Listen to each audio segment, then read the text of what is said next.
Hello friends, welcome to Universe of Naruto X. If you love Naruto what if stories and anime explanations, don't forget to subscribe to the channel. Now let's begin today's story. The first thing he felt upon becoming self-aware once again was pain. Excruciating pain. It felt like thousands of needles were being stuck and poked into his body, like his insides had been dunked in acid.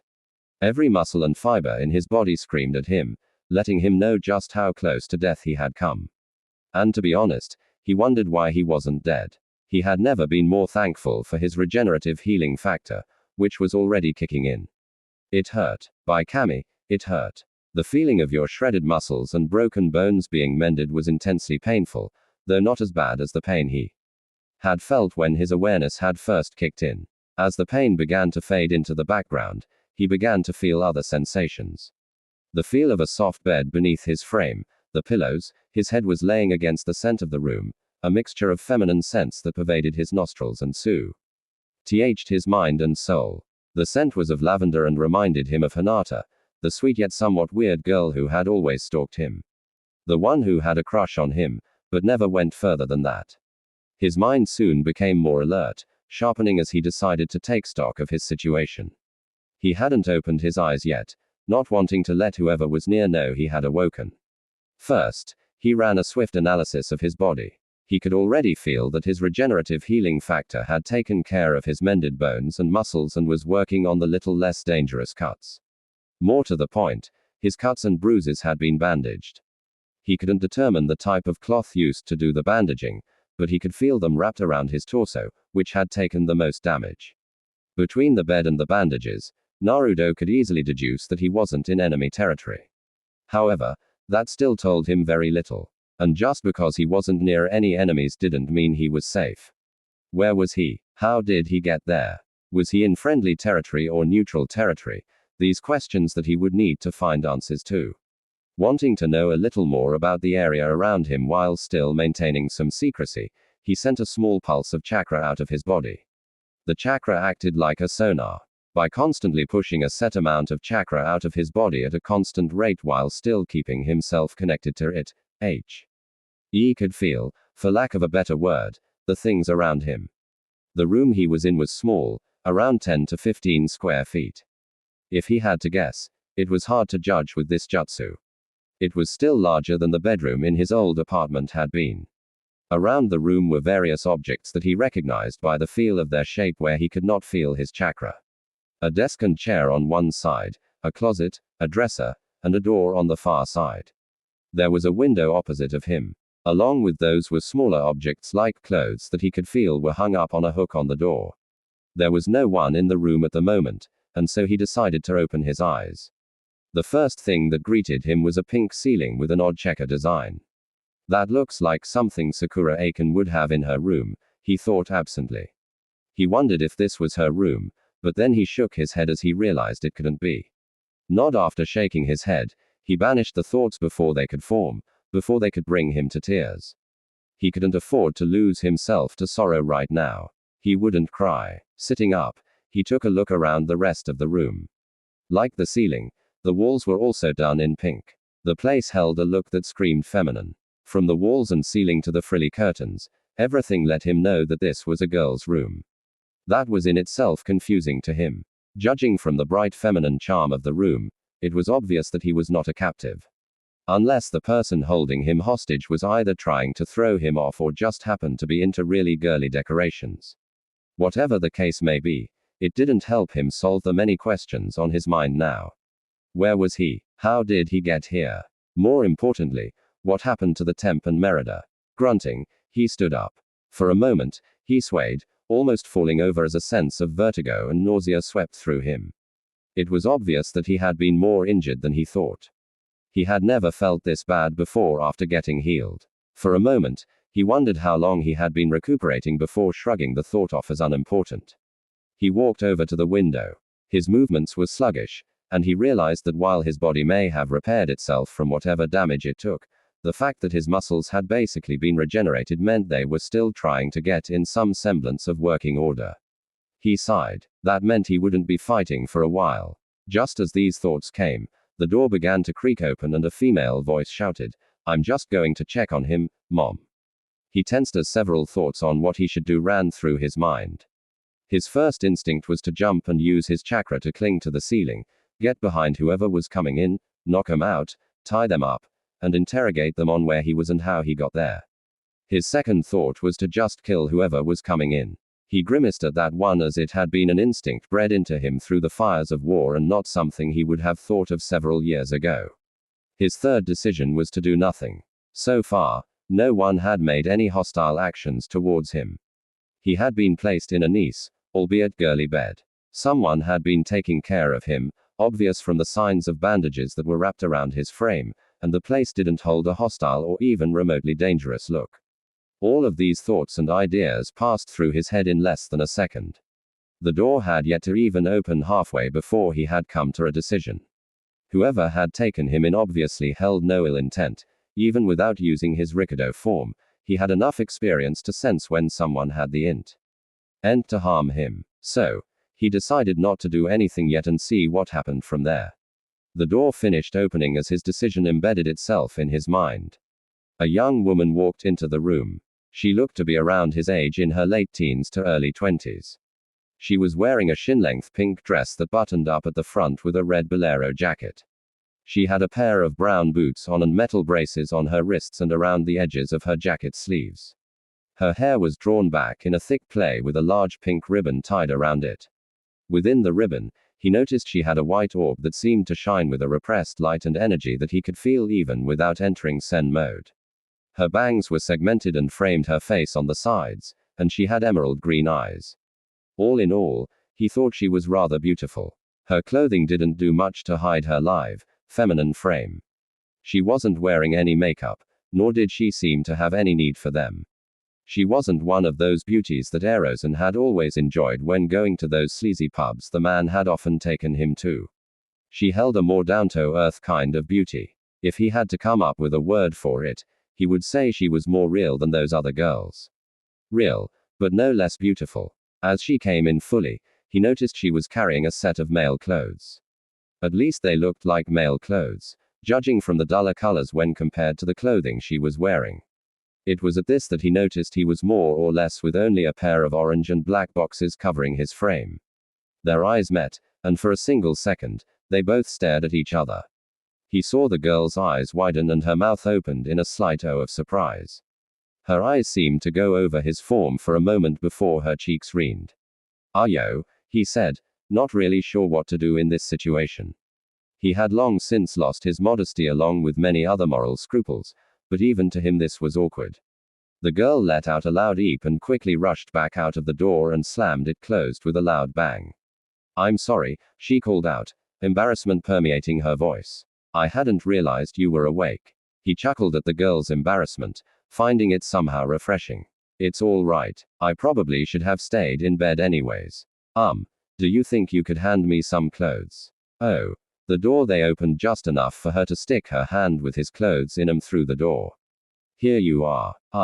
When you get dressed, why don't you come downstairs into the living room?" she suggested. "Sure," he agreed. It wasn't like he had much of a choice. He didn't know where he was or how he got there. The simple fact was this girl was currently his only source of information. He grabbed his clothes and the girl closed the door. "I'll be down in just a second." The sound of feet padding against wood tiling let him know she had headed downstairs. Looking at the set of clothes she had given him, he repressed a sigh. They weren't what he would have liked, but given that he had no clue what happened to his old set, he began putting them on. "Man, there's not even a single scrap of orange on these things." Logs at Gainsborough leaned against the door as soon as she closed it. She could feel her heart racing in her chest, beating nearly 2,000 meters a minute as shock and embarrassment fought for attention. She had been going to check up on the unconscious blonde, who apparently was not as out of it as he had seemed. To say she had been surprised by seeing a man that had been half dead the other day, not only wide awake, but capable of standing, would be an understatement. She had found him quite literally on the verge of death just yesterday. And yet, here he was, standing, and from the looks of it, well on his way to recovery from what should have been fatal wounds. It was rather astounding, and Ace couldn't help but wonder how he healed so fast. Perhaps it had something to do with feeling he gave off. The planet didn't recognize him, but for some reason, it liked how he felt. The man seemed to be more in tune with his surroundings than other people. Shaking her head, she realized that she was still standing outside the door to where he was and remembered that the man was awake and she had just walked in on his half form. "I'm sorry," she called out, feeling the need to apologize for so rudely coming into the room, even it was her room to begin. I hadn't realized you were awake. It's all right. I probably should have stayed in bed anyways. Do you think you could hand me some clothes? Oh. Now she felt really embarrassed. She had been going to bring these up just in case he ever woke up. She wanted him to have something to change into. She had been so surprised by him already being up and about that she nearly forgot she had them. She opened the door just a crack and stuck the clothing she had gotten for him through the door. "Here you are. When you get dressed, why don't you come downstairs into the living room?" "Sure," he said, and she felt him grab the clothes. "I'll be down in a second." Aeth withdrew her hand and shut the door. Still feeling embarrassed by the situation she had just been put in, she left without another word.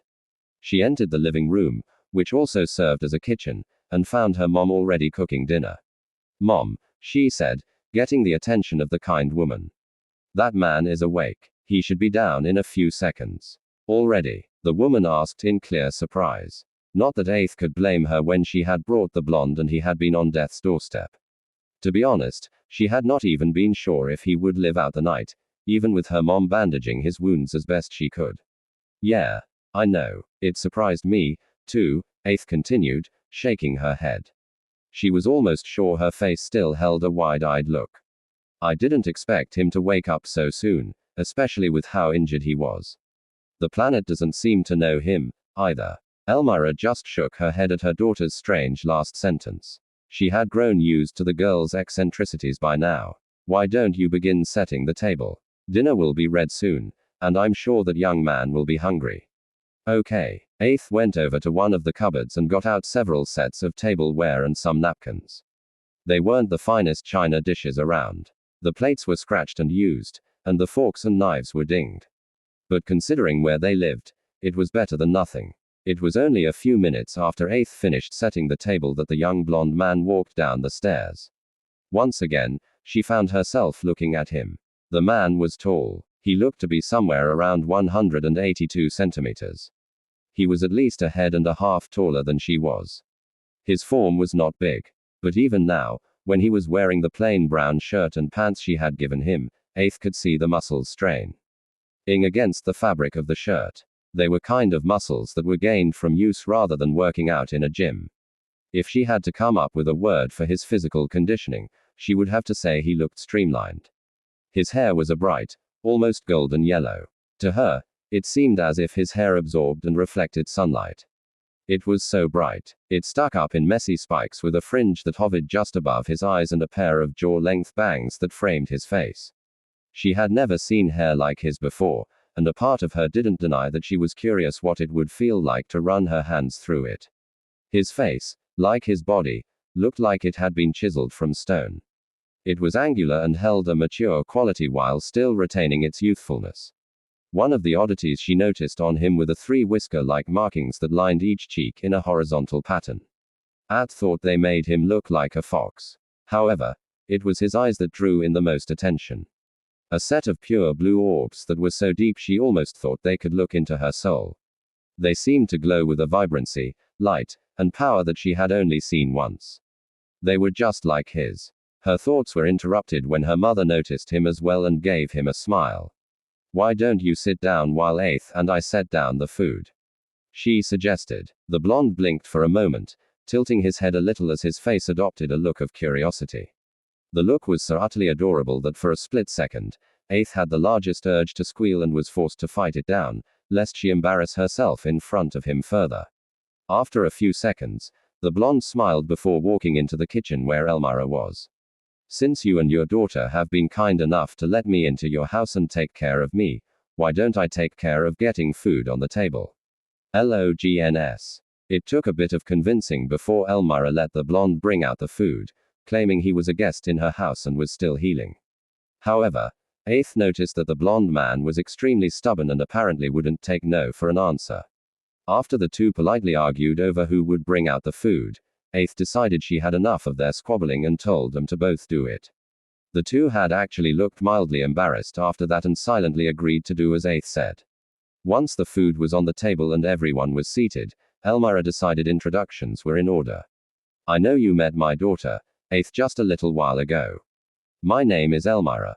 The blonde looked up from the bite of soup he had been about to take.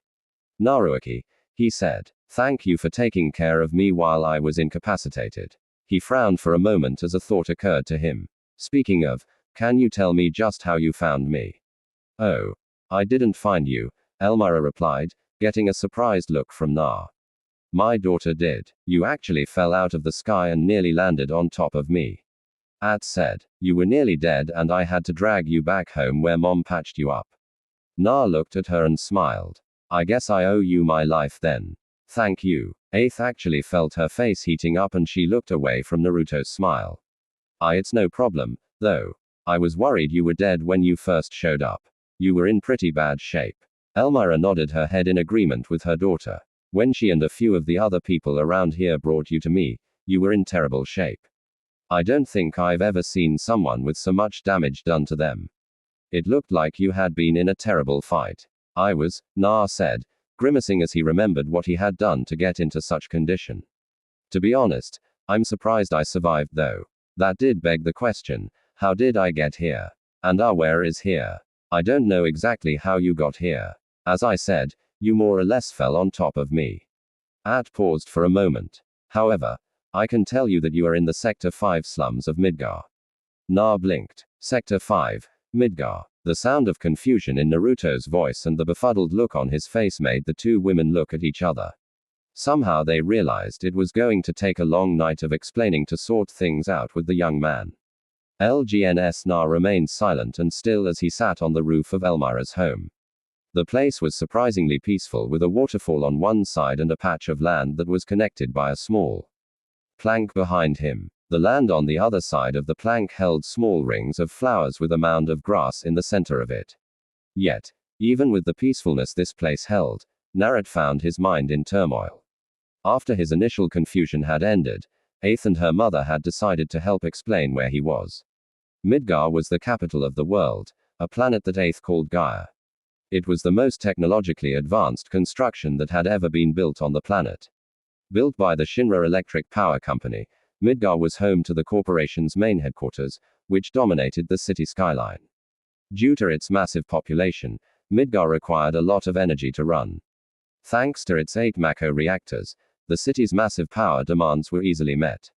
From what Naruto had learned, Eighth's words, Midgar was a large circular structure divided up between 2 main layers. The paradise above the plate and the miserable slums below. The city itself is floating above the ground supported by massive pillars in each sector. Above the plate live the richest and most powerful men in the world who run most of its affairs. Eighth and her mom lived in the slums. Unlike the metropolitan top, the slums were home to bitter poverty. Due to the pizza plate hundreds of feet above their head, the people of the slums could go their entire lives without ever once seeing the sky.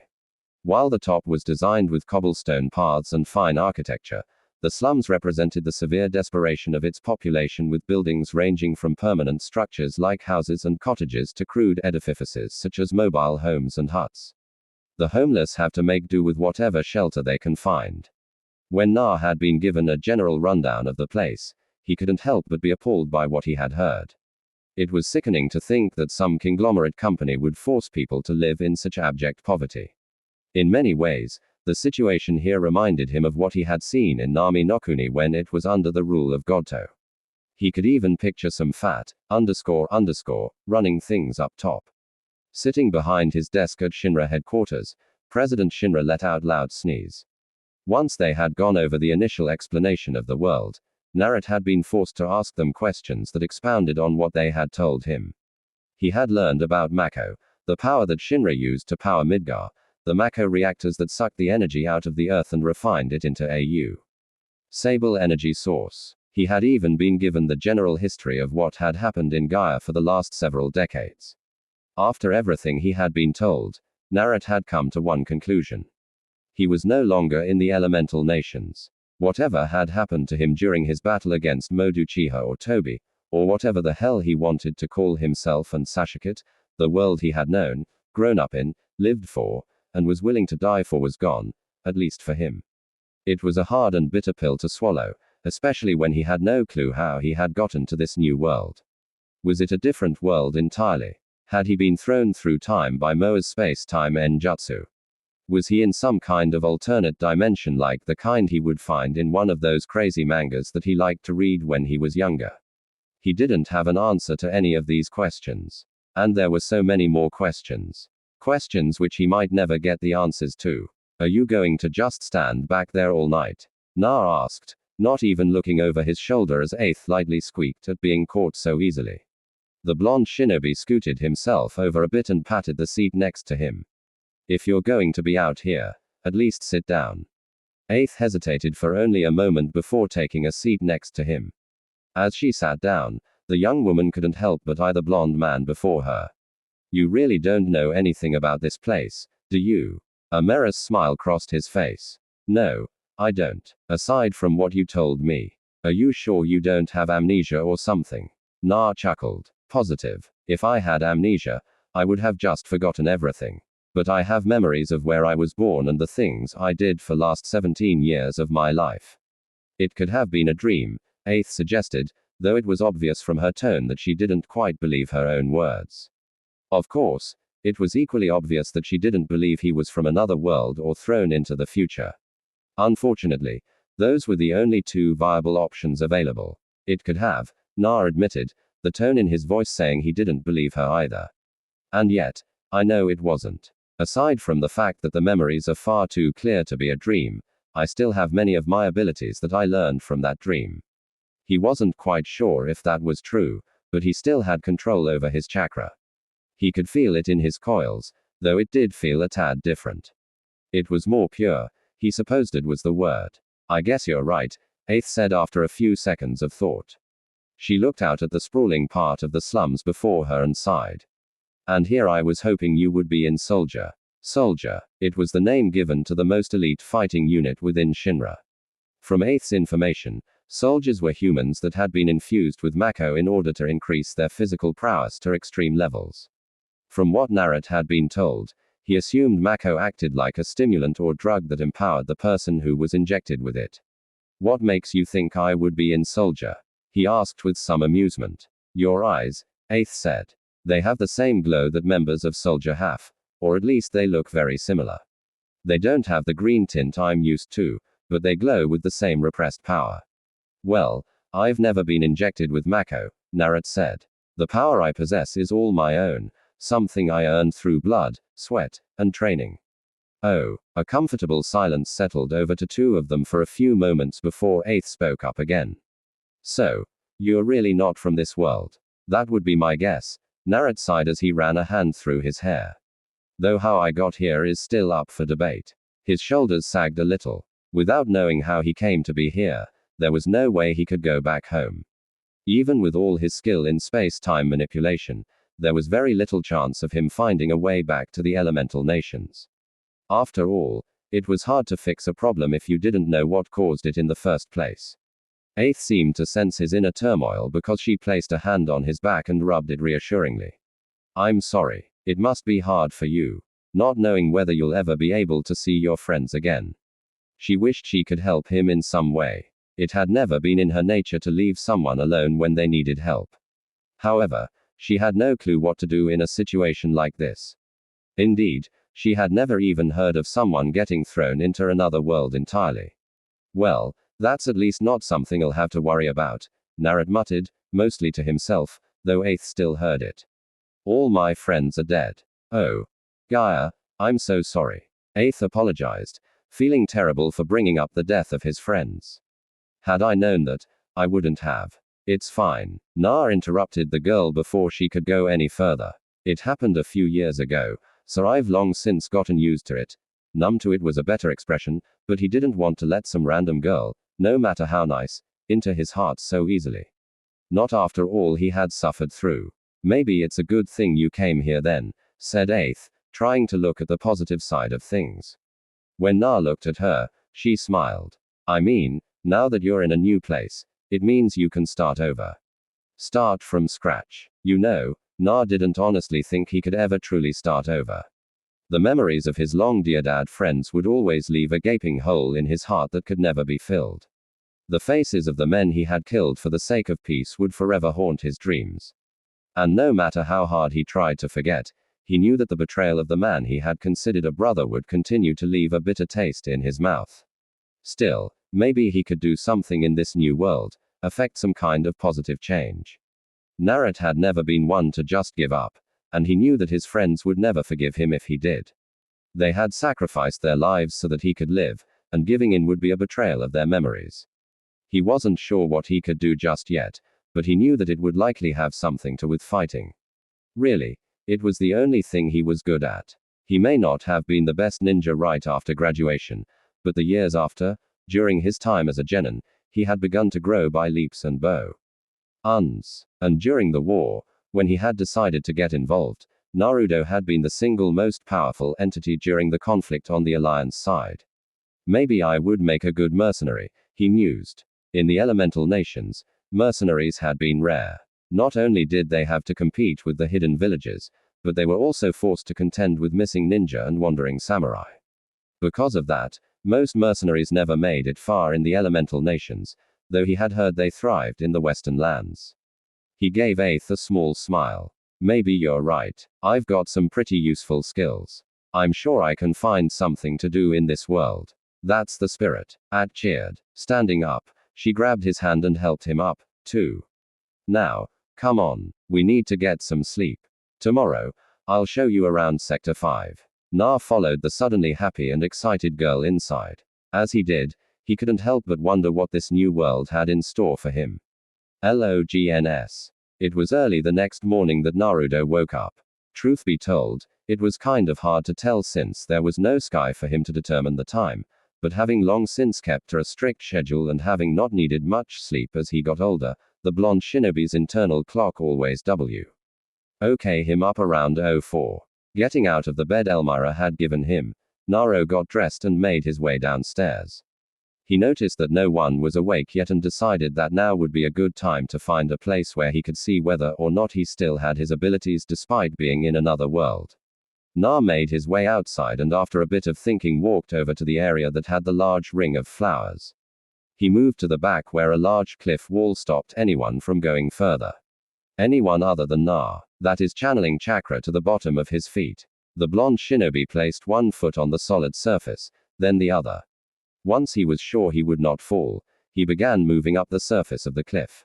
So, I still have my chakra control abilities. Naruto thought to himself, and if he could walk on walls, then he could walk on water as well. When he got to the top, he took a moment to look around. It was just a large plain of dirt and sediment, which was perfect for his purpose.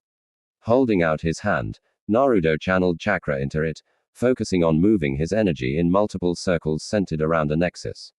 Rotation was the key. Once that was accomplished and the spinning energy within his hand could be seen as thousands of visible white streaks of energy, he began adding re-power to it. This was the second step after rotation, and as he began pumping more and more chakra into the ball in his hand, it began to take on a blue sheen. It still wasn't complete, as evidenced by the fact that several wisps of chakra could be seen pouring off the ball. But that was what the last step was for. Focusing on the last step to complete his technique, the blonde began to compress the energy of the ball further, using his control to contain the energy inside of a small ball just a little larger than his hand. Not even a second later, the wisps died down. The technique was complete. Naruto smiled as he held a perfect baseball-sized ringan in his hand. While certainly not his most powerful jutsu, not even by a long shot, it was still his go-to technique when he needed that extra hump to go with his taijutsu. It was one of the most useful skills in his arsenal. Dissipating the shape manipulation technique, Naruto made a cross seal with his hands and muttered, "Kage bunch no jutsu." There was a cloud of smoke, and when it cleared, Naruto saw a perfect copy of himself standing there. The blonde nodded in satisfaction and was just about to dispel the clone when he noticed something different. He could see from two different perspectives. He saw himself staring at his clone and his clone staring at himself. It was a weird phenomena, and after a second of having realized what he was seeing, Naruto was forced to dispel the clone due to the headache seeing from two different perspectives was causing him. Frowning, the blonde sat down for a moment as he tried to figure out what this meant.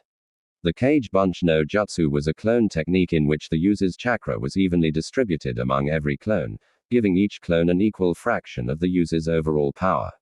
The clones are capable of performing techniques on their own and can even bleed, but would usually disperse after 1 or 2 solid blows. They can also disperse on their own. The clones would be created in roughly the same condition as the original. One of the characteristics that was unique to the shadow clone technique was that any experience the clones gained during their existence is transferred to the user once they are dispersed. This made the technique ideal for spying since the user can simply send a clone to spy on a target, then have the clone disperse itself without returning to pass the information back to the user. Any extra chakra the clone had when it dispersed was also returned to the original. It was also useful for training purposes since the total amount of experience the user gains is multiplied by the total number of clones being used to train. For example, if a user created one shadow clone and trained together with this clone for 1 hour, then dispelled the clone, the user would gain 2 hours of training in 1 hour by adding the hours of clone and the user together. While the technique can be extremely beneficial, attempting to use multiple clones for training purposes can be mentally harmful to the user, as not only is all the experience collected by the user, but so is all the mental stress from training each clone.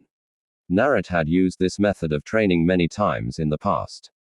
During the war, when the alliance was in a stalemate with Moa, the blonde shinobi, who had already earned a fearsome reputation thanks to his newfound control of the Kyuubi at that time, had periodically traveled to Mount Myoboku for several months at a time and used the mass Cage Bunch training method to speed up his progress, using nearly 1,000 clones to train in jutsu, advanced chakra control for medical jutsu, enjutsu, fujutsu, and even some genjutsu. Essentially getting nearly 100 years worth of experience, knowledge, and jutsu down in just under 2 years. In all the times he had used it, Naruto had never connected with a clone like he had done with the one he just made. The ability actually reminded him of Pain's and later on Mars paths, which allowed for overlapping sight in the same way. I'm going to need to test this ability later on. Na decided he would begin the process of acclimating himself. The clone's overlapping field of vision, adding another clone each time he grew used to the extra set of eyes. The next process Na decided to try was to see if he could use any of his elemental jutsu. He didn't want to freak out Aeth and Elmira by shooting out a large fire dragon or something equally destructive, so he decided to go with something small. Kaiden Kaijin no Jutsu. He sucked in a shallow breath and blew out a small stream of fire. Or at least he tried to. Naruto frowned as he got nothing, not even a puff of smoke for his efforts. Deciding to see if it was a fluke, Na tried again, this time with hand seals. Still nothing. Growling, Na began to attempt more jutsu, only to fail. Lightning, water, wind, fire, earth, none of them worked. In his frustration, he attempted to use the sub-elements. Something he had accomplished after talking with Mei and a few other Gekka users when he had come up with the theory that anyone could use sub-elements, but bloodlines made them more indisposed to them and gave them special attacks that could and be used by anyone else. When he still got nothing, Naruto growled in anger before taking a deep breath and trying to sort out what the problem was. Sitting down in a cross-legged position, the blonde shinobi closed his eyes and entered a meditative state. During his Sen training with Fukuoka-sama and Shima-sama, Naruto had learned more than just the arts of the Gama Senator. He had also learned how to get in touch with his chakra to truly feel it as it flowed through his body. Na let his subconscious move through his body, sensing out his chakra pathways. A frown marred his face as his senses told him something was different with his chakra. Chakra was essential to even the most basic technique. It was the molding of the physical energy present in every cell of the body and the spiritual energy gained from exercise and experience. Once molded, it could be channeled through the chakra circulatory system, which is to chakra as the regular circulatory system as to blood to any of the 361 chakra points called tenkitsu in the body. Through various methods, the most common of which is hand seals. The chakra can then be manipulated to create an effect that would not be possible otherwise, such as walking on water, exhaling fire, or creating illusions.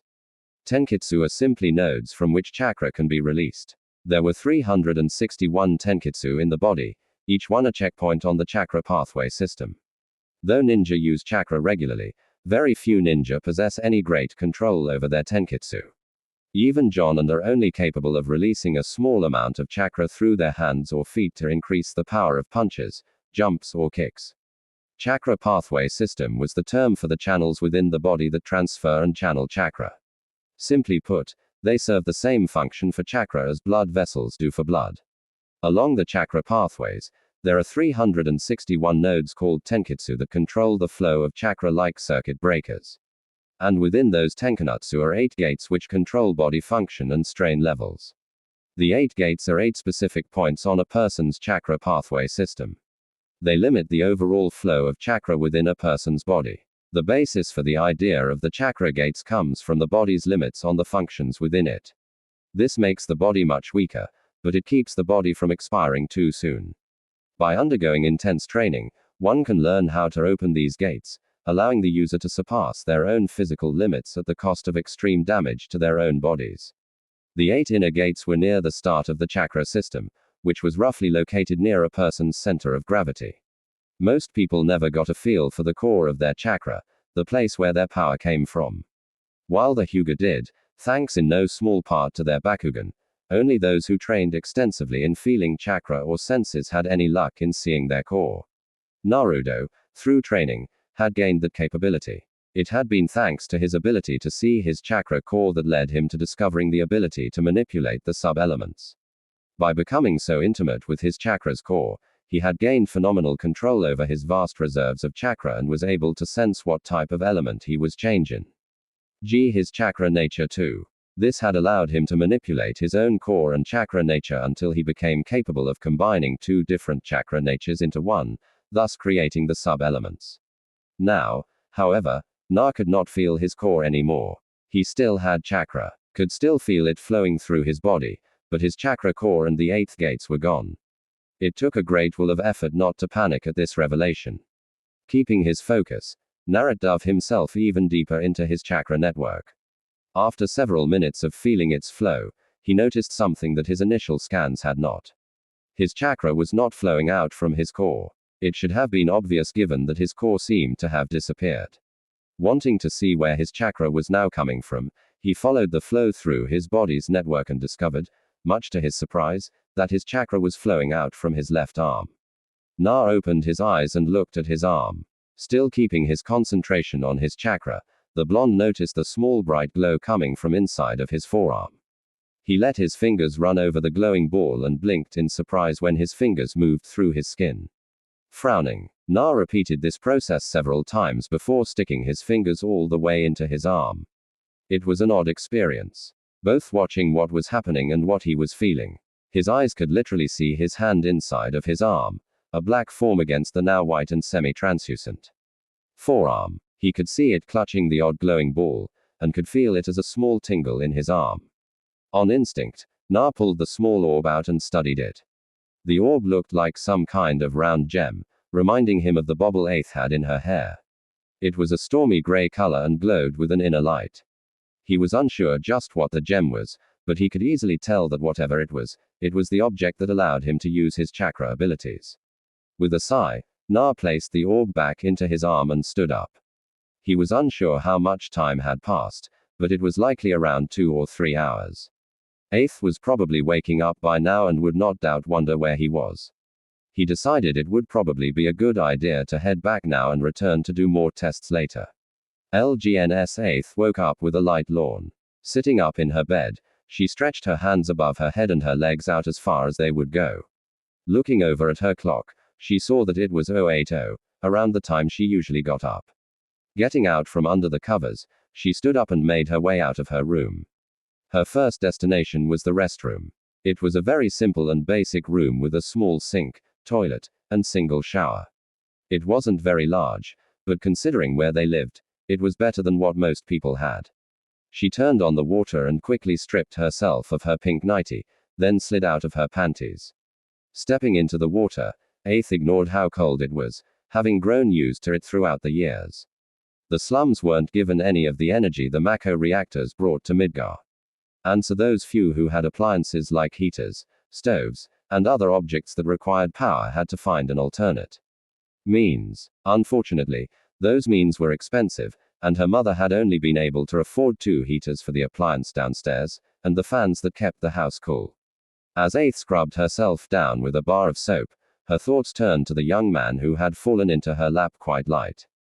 Rally. This was the second time it happened, and she couldn't help but wonder if perhaps this was the way she was destined to meet all the men she knew.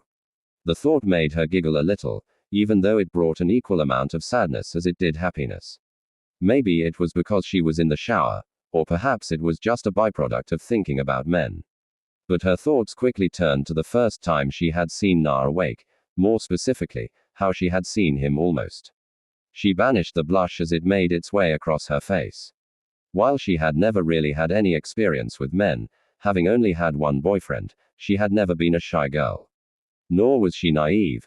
Aith had been to some of the other sectors and even been topside, so she had seen some of the less scrupulous forms of entertainment that Midgar had to offer. Though she hadn't gotten quite as up close as she had seen Narad shaking her head and flinging water off her hair in the process, Aith quickly shut down all thoughts on men and half men and decided to instead focus on cleaning herself. Once done with her shower, she turned off the water and stepped out. Grabbing 2 towels, one to dry her hair and the other to dry her body, Aith proceeded to do just that. She wrapped the towel she used to dry off her body around herself, and the one for her hair was likewise used in a similar aspect. She opened the door to the room and looked out. Seeing no sign of Na, she assumed he was still asleep and made her way back to her room. It didn't take long for her to get dressed in her usual outfit, though brushing and plaiting her hair was a bit of a hassle. Once she determined that she was all set and ready to go, Aith made her way out of her bedroom and over to Naruto's room. Opening the door, she said, "Good morning, Na. I thought I would." Blinking several times. It took a moment to realize that Na was not in the room. Even the bed was made. "I hope he didn't leave," she muttered worriedly, closing the door. "I told him I was going to show him around today." Thankfully, she found Na had not left and was in fact working the stove while a slightly disgruntled Elmira watched on from the table. "Good morning, Na. Mom." Aith greeted in a friendly, if somewhat curious, voice. "Na, what are you doing?" "What's it look like I'm doing?" "I'm making breakfast," the blonde shinobi replied as he expertly flipped whatever it was he was making, then put the pan back on the stove and went over to a juicer where he squeezed some of the oranges she had managed to grow. Slightly confused, Aith looked over at her mother, who noticed her gaze. The woman shrugged helplessly. "I was making breakfast when he came in and insisted that he do it as a way of thanking me." She tried to argue, but I'm a lot more stubborn than she is, Naruto commented as he came out of the kitchen.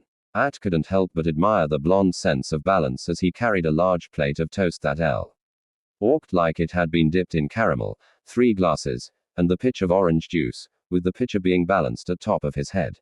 Setting down the toast and the glasses, he poured some orange juice into the glasses and passed one each to Elmira and Aith. Then he used a fork and dished them both up with 2 pieces of the toast. Now that Aith could see it more closely, she noticed that it was a lot different than normal toast. In fact, it looked nothing like toast with the sole exception of that it was made from bread. It looked like it had been dipped into some kind of batter and then cooked. As Aith looked at it curiously, Na sat down. "It's been a little while since I cooked, but let me know what you think." "What is it?" asked Aith, picking at it with her fork. It certainly smelled good, but she didn't know what it was, and therefore not sure whether or not to eat it.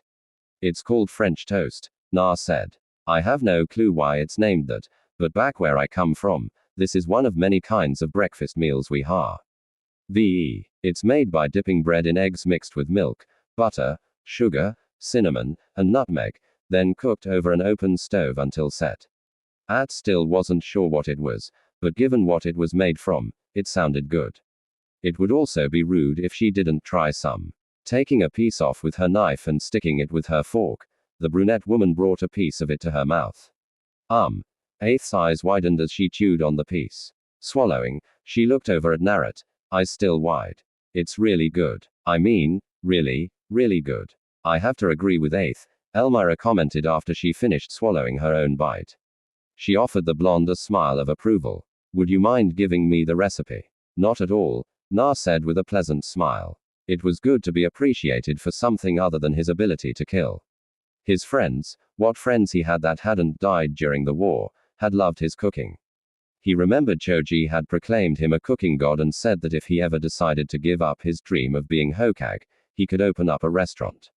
I'll write the recipe down after cleaning up the dishes. Oh. Don't worry about that. Elmira said, you made us breakfast, so let me do the dishes.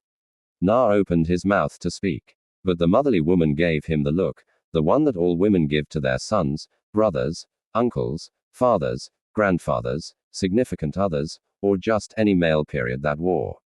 Nedum, they were crossing a line that should never be crossed. Thankfully, Na was not as ignorant about women as he used to be.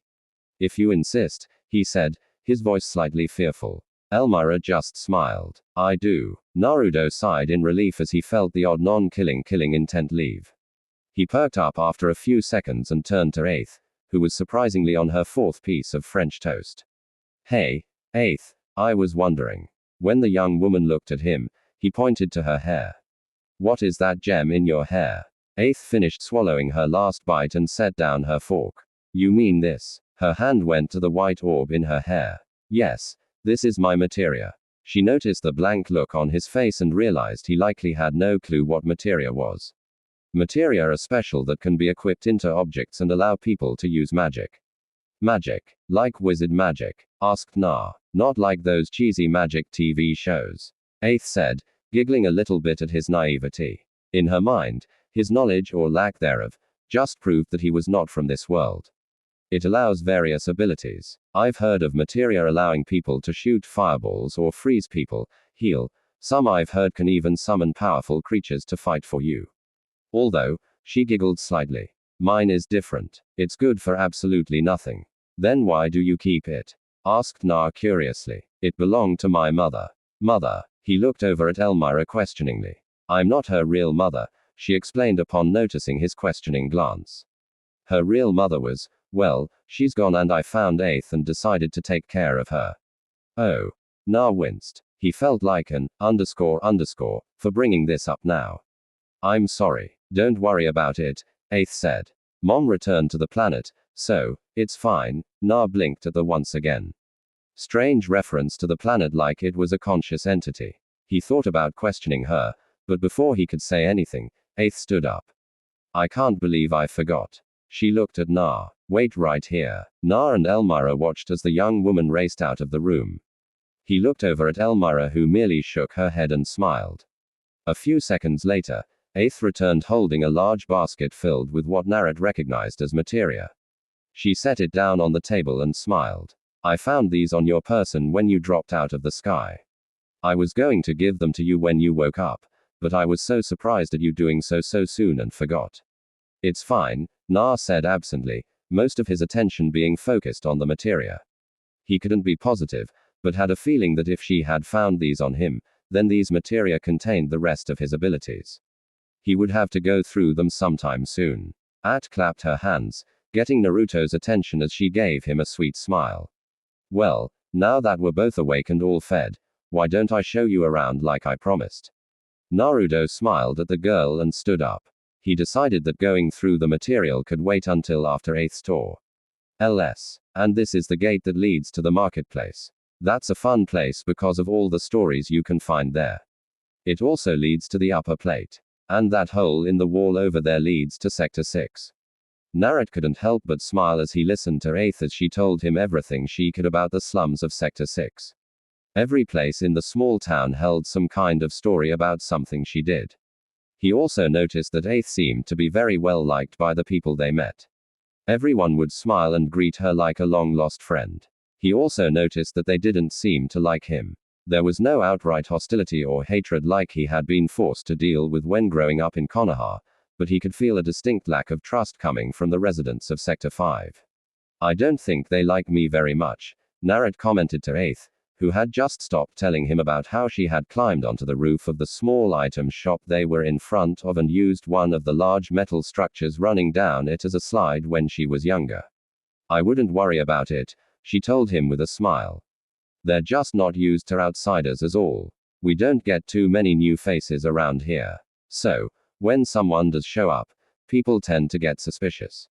I gotcha. Na said it wasn't a big deal anyways. He had dealt with far worse and come out on top and well loved. He was positive he could do the same thing here and it would take even less time.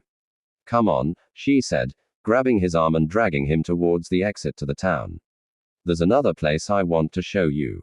Na began walking himself, partly so she wouldn't drag him and make him trip, but also so he could keep up with her as she walked. As they left the town, the blonde took in his surroundings with sharp eyes. The place they were entering looked a lot like a junkyard with piles of garbage and twisted-looking metal structures.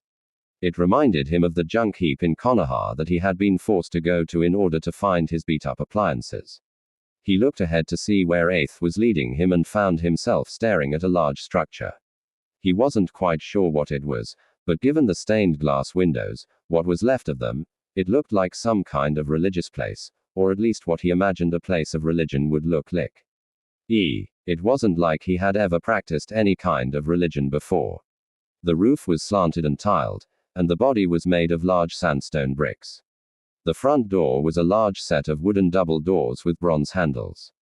There were 3 stained windows above the door, the patterns on them possessing some kind of symbols he had never seen before, though he did recognize the one in the center as a sun.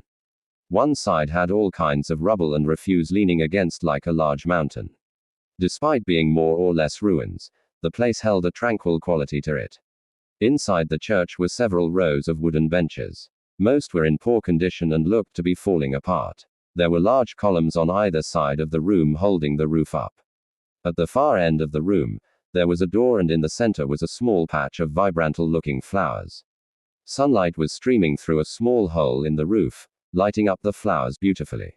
Na couldn't help but wonder how there was any sunlight at all with the giant plate blocking out the sun. This is my private spot, Eighth said, walking further into the room. Her face possessed a soft smile, one that made Naruto's heart flutter slightly at the sight. I come here often to tend to the flowers. It's nearly impossible to grow them in the slums, but for some reason, they grow here just fine. She looked over at Na. Green eyes met blue, and the smile on her face widened as she pointed to a small spot where the blonde see a slight indentation in the plant. Life. And that's where you fell. Naruto blinked as he looked between the flowers and the roof, noticing that the hole correlated rather well with the small dent in the flower bed. And I'm guessing I created that hole, huh? He scratched his neck in a sheepish gesture. Sorry about that. Eighth giggled behind her hand at his embarrassed gesture. It's fine, she said. The flowers here are very resilient. She walked up to him with slow, slightly halting steps, hands behind her back and a smile on her face. She only stopped once she was standing right in front of him and spread her arms in an encompassing gesture. So, what do you think? It's beautiful, Na admitted. I can see why you like this place. It's rather tranquil. Even his troubled soul couldn't help but feel at peace in this place. The smile Eighth gave him lit up the entire room, and Na couldn't help but smile as well.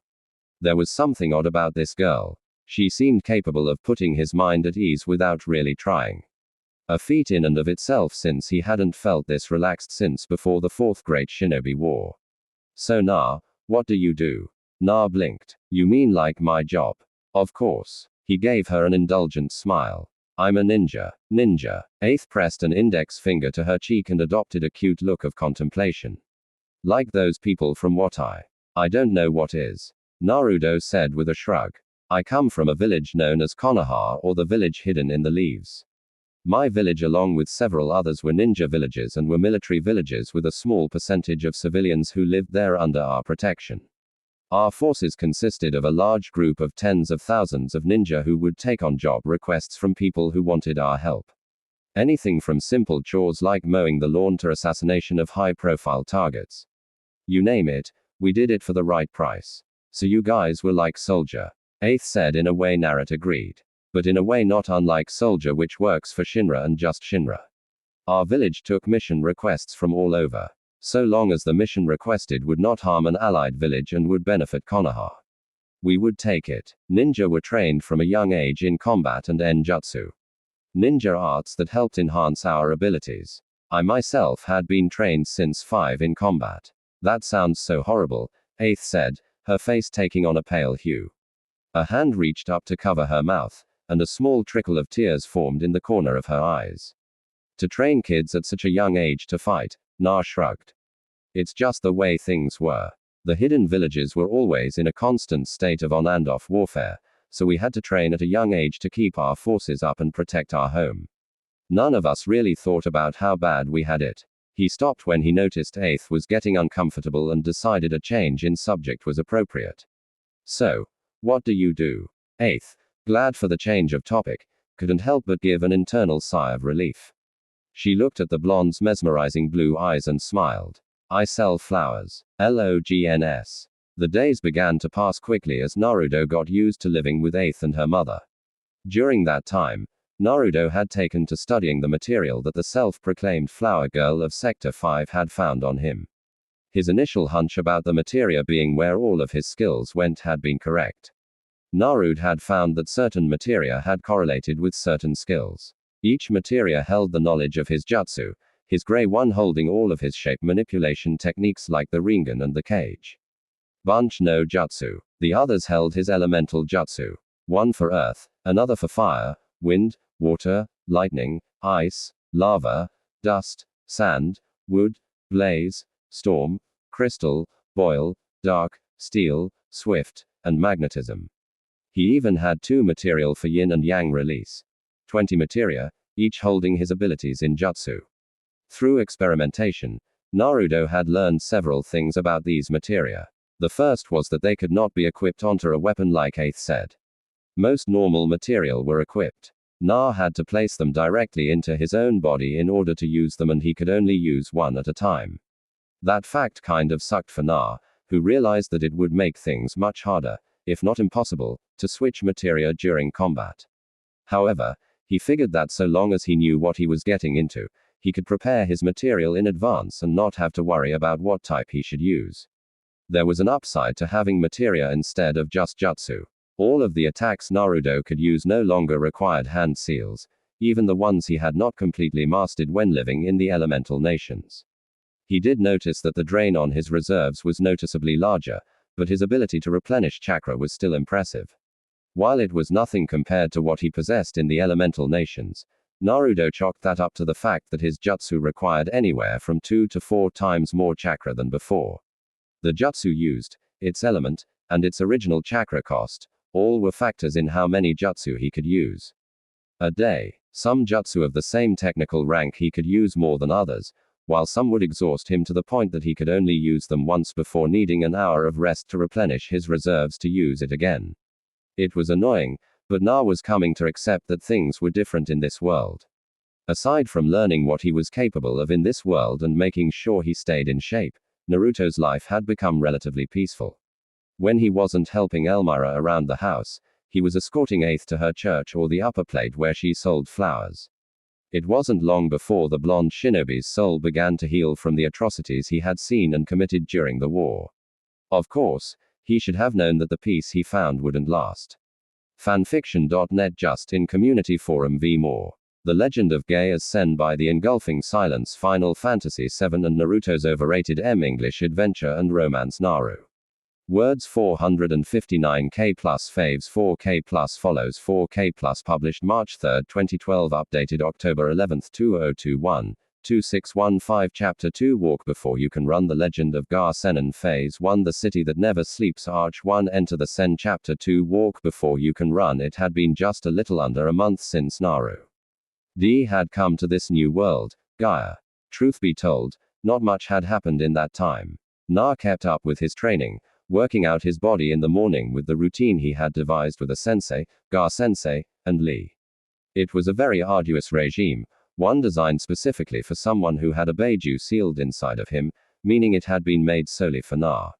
While he wouldn't be getting any stronger physically as his body had reached the peak of its physical conditioning a long time ago, it kept his muscles from experiencing any atrophy. Of course, given who he was, he did not need to worry about his muscles degrading much. Thanks to his regeneration factor, Naruto could theoretically stop exercising altogether, and his body would still stay in perfect shape for years before they actually started to ATR. He just wasn't willing to take the risk that his body might deteriorate. Plus, the constant workout kept the instincts he had acquired from leaving his cage. Bunken's new durability also helped him out with this. Because they could no longer be destroyed with one hit, Naruto's clone could fight with him on even ground. There were some problems that had arisen at first, namely that fighting himself when the vision of him and his clone overlapped each other caused Naruto to suffer a massive headache. While he could control up to 2 clones and himself for some reason when he and his clones fought each other, that ability left him. Several times his cage Bunken had actually been forced to dispel due to a bad case of his mind being overloaded by what it was seeing. To solve this, Na had actually taken to fighting blind. Both he and his cage Bunken would tie their forehead protectors around their eyes to keep the overlapping fields of vision from messing with their mind. This worked out fairly well, and it even helped Naruto by forcing him to rely on senses other than sight, a skill which would have been useful for fighting Sasuke and Tobi. Thoughts on the two who had earned his hatred made him wonder about that final battle. He still remembered very little on just what had happened before coming to Gaia. The last thing being his battle against Sasuke and getting trapped within a seal specifically designed for him. Tobi had then shown up and used his space-time Enjutsu technique, Kimui, on him. After that, all he remembered was being in unfathomable pain, and then nothing. The next thing he had known was waking up in Eighth's bedroom. He could only hope that after his disappearance from the elemental nations, someone else had taken up his quest and killed the 2 treacherous Uchiha survivors. Sighing, Naruto shook his head and tried bring his attention back to the present. He didn't like thinking about the past right now. His mind still wasn't quite sure whether it had truly accepted that he was more than likely stuck in this new world for the rest of his life. Not that there was anything bad about Gaia. Well, aside from the conglomerate corporation that lorded its wealth over those less fortunate than them. That was something that pissed him off to no end. It was unfortunate that the company was so damn big. Shinro was nothing like God Corporation. While God's shipping company had been large, it was nowhere near the world-spanning scale that Shinra was. On top of that, they had a large army of trained soldiers, whereas God had only used hired thugs and missing ninja to do his dirty work. Naruto had no clue just how large Shinra's army was. But if they had the ability to subjugate the entire world of Gaia, then it was likely bigger than he could handle on his own. Okay, so maybe this world was pretty messed up. At least there was one thing in this world that he had come to enjoy. Thank you. Na smiled as he watched Eighth selling flowers a few feet away from him. She was quite enthusiastic when it came to trying to convince people to buy her flowers, talking with anyone who would give her the time of day and attempting to convince them to buy one of her flowers. Some people did, some people didn't, and some people outright ignored her. But no matter what happened, Eighth was always carrying a smile on her face as she worked. Despite not too many people buying from her, and the price of the flowers she sold only being 1 gil, it was something the brunette woman enjoyed, and that was enough for him. He was standing a few feet away, leaning against the wall of a building as he watched her. It was something he found himself doing more and more often, even when there was no need. Eighth hadn't noticed yet, but the blonde shinobi was sure her mother had, if the looks she had been giving him were anything to go by. Thankfully, Elmira had yet to mention Naruto's lingering gaze on her daughter, and even though she hadn't said anything, the blonde wasn't sure if she would mind Naruto and Eighth becoming something other than friends. He had often asked himself how the older woman would feel if he and her daughter got together. Would she be happy, angry, neutral? Would she try to separate them? Elmira did not have anything against Na. Indeed, the blonde was sure that the woman at the very least enjoyed his company and the happiness him being there brought her daughter. But that did not necessarily mean she would approve of him entering a relationship with Eighth. At least not one that would have him and her daughter becoming something more than just friends. Oh well, if nothing else, at least Elmira loved his cooking. Of course, Naruto wasn't sure if he should get involved in a relationship of that nature with the young brunette. None of the relationships he had been in back when he had lived in the elemental nations had ever really lasted. And the few that had were not what the blonde would call a real relationship. At the very least, They were not the kind that were conducive to forming any kind of lasting bond beyond what might be formed from physical pleasure. Most of the relationships he'd had were based more on than anything else, and had been created because neither he nor the women he had slept with wanted to die with regrets. They had been those, we could die tomorrow, so we should live every day as if it could very well be our last kind of relationships. Definitely not the kind that formed a lasting love. This was not to say he didn't like Aith, because he did. She was kind, thoughtful, compassionate, beautiful, a little odd with her cryptic words about the planet, but to Naro, that just made her unique. At was one of a kind, and that was most certainly not a bad thing. Nor did it mean that he had never thought about what it would be like to enter a relationship with the young woman. Na had actually spent quite a few nights thinking about Aith, how good of a friend she had become in such a short amount of time, and how nice it would be if he could settle down with her. Even though he had not known her long, she had become very important to him. Though Naruto often wondered if that had more to do with the fact that she was the only person besides Elmira he had any true human interaction with since coming to this world. He had even thought about what it might be like if he and she raised children of their own. Where he and Aith moved out of Midgar to someplace far away, beyond the reach of Shinra, where they would live a simple life filled with green-eyed, blonde-haired little girls and brown-haired, blue-eyed little boys, and vice versa. It was actually a pleasant thought, and Naruto had always wanted a big family. Being an orphan would do that to you. Though he was probably getting ahead of himself. Sure, Aith was a great person, someone he got along with and could even see himself living with, but he hadn't known her for a month. Just a little over 3 weeks to be exact. Could he even say he was in love with her? Or was his feelings merely a reflection of her being the only person his age that he knew? As well as being the one person who had helped him more than anyone else in this strange new world. Lending credence to these thoughts was also the small fact that he had spent more time with Aith in 3 weeks than he had any other human being since the start of the Fourth Great Shinobi War. The only other creatures he had spent even half as much time with were Shima and Fukusaku, the husband and wife toad sages of Mount Myobokuzen. Even then, more than 80% of his time with them was spent training and honing his skills for the war.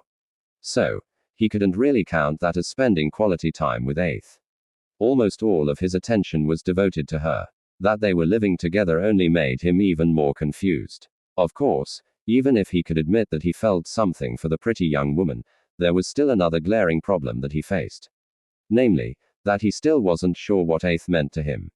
Having grown up an orphan who was hated for his burden, Naruto had never known the love of a mother and father.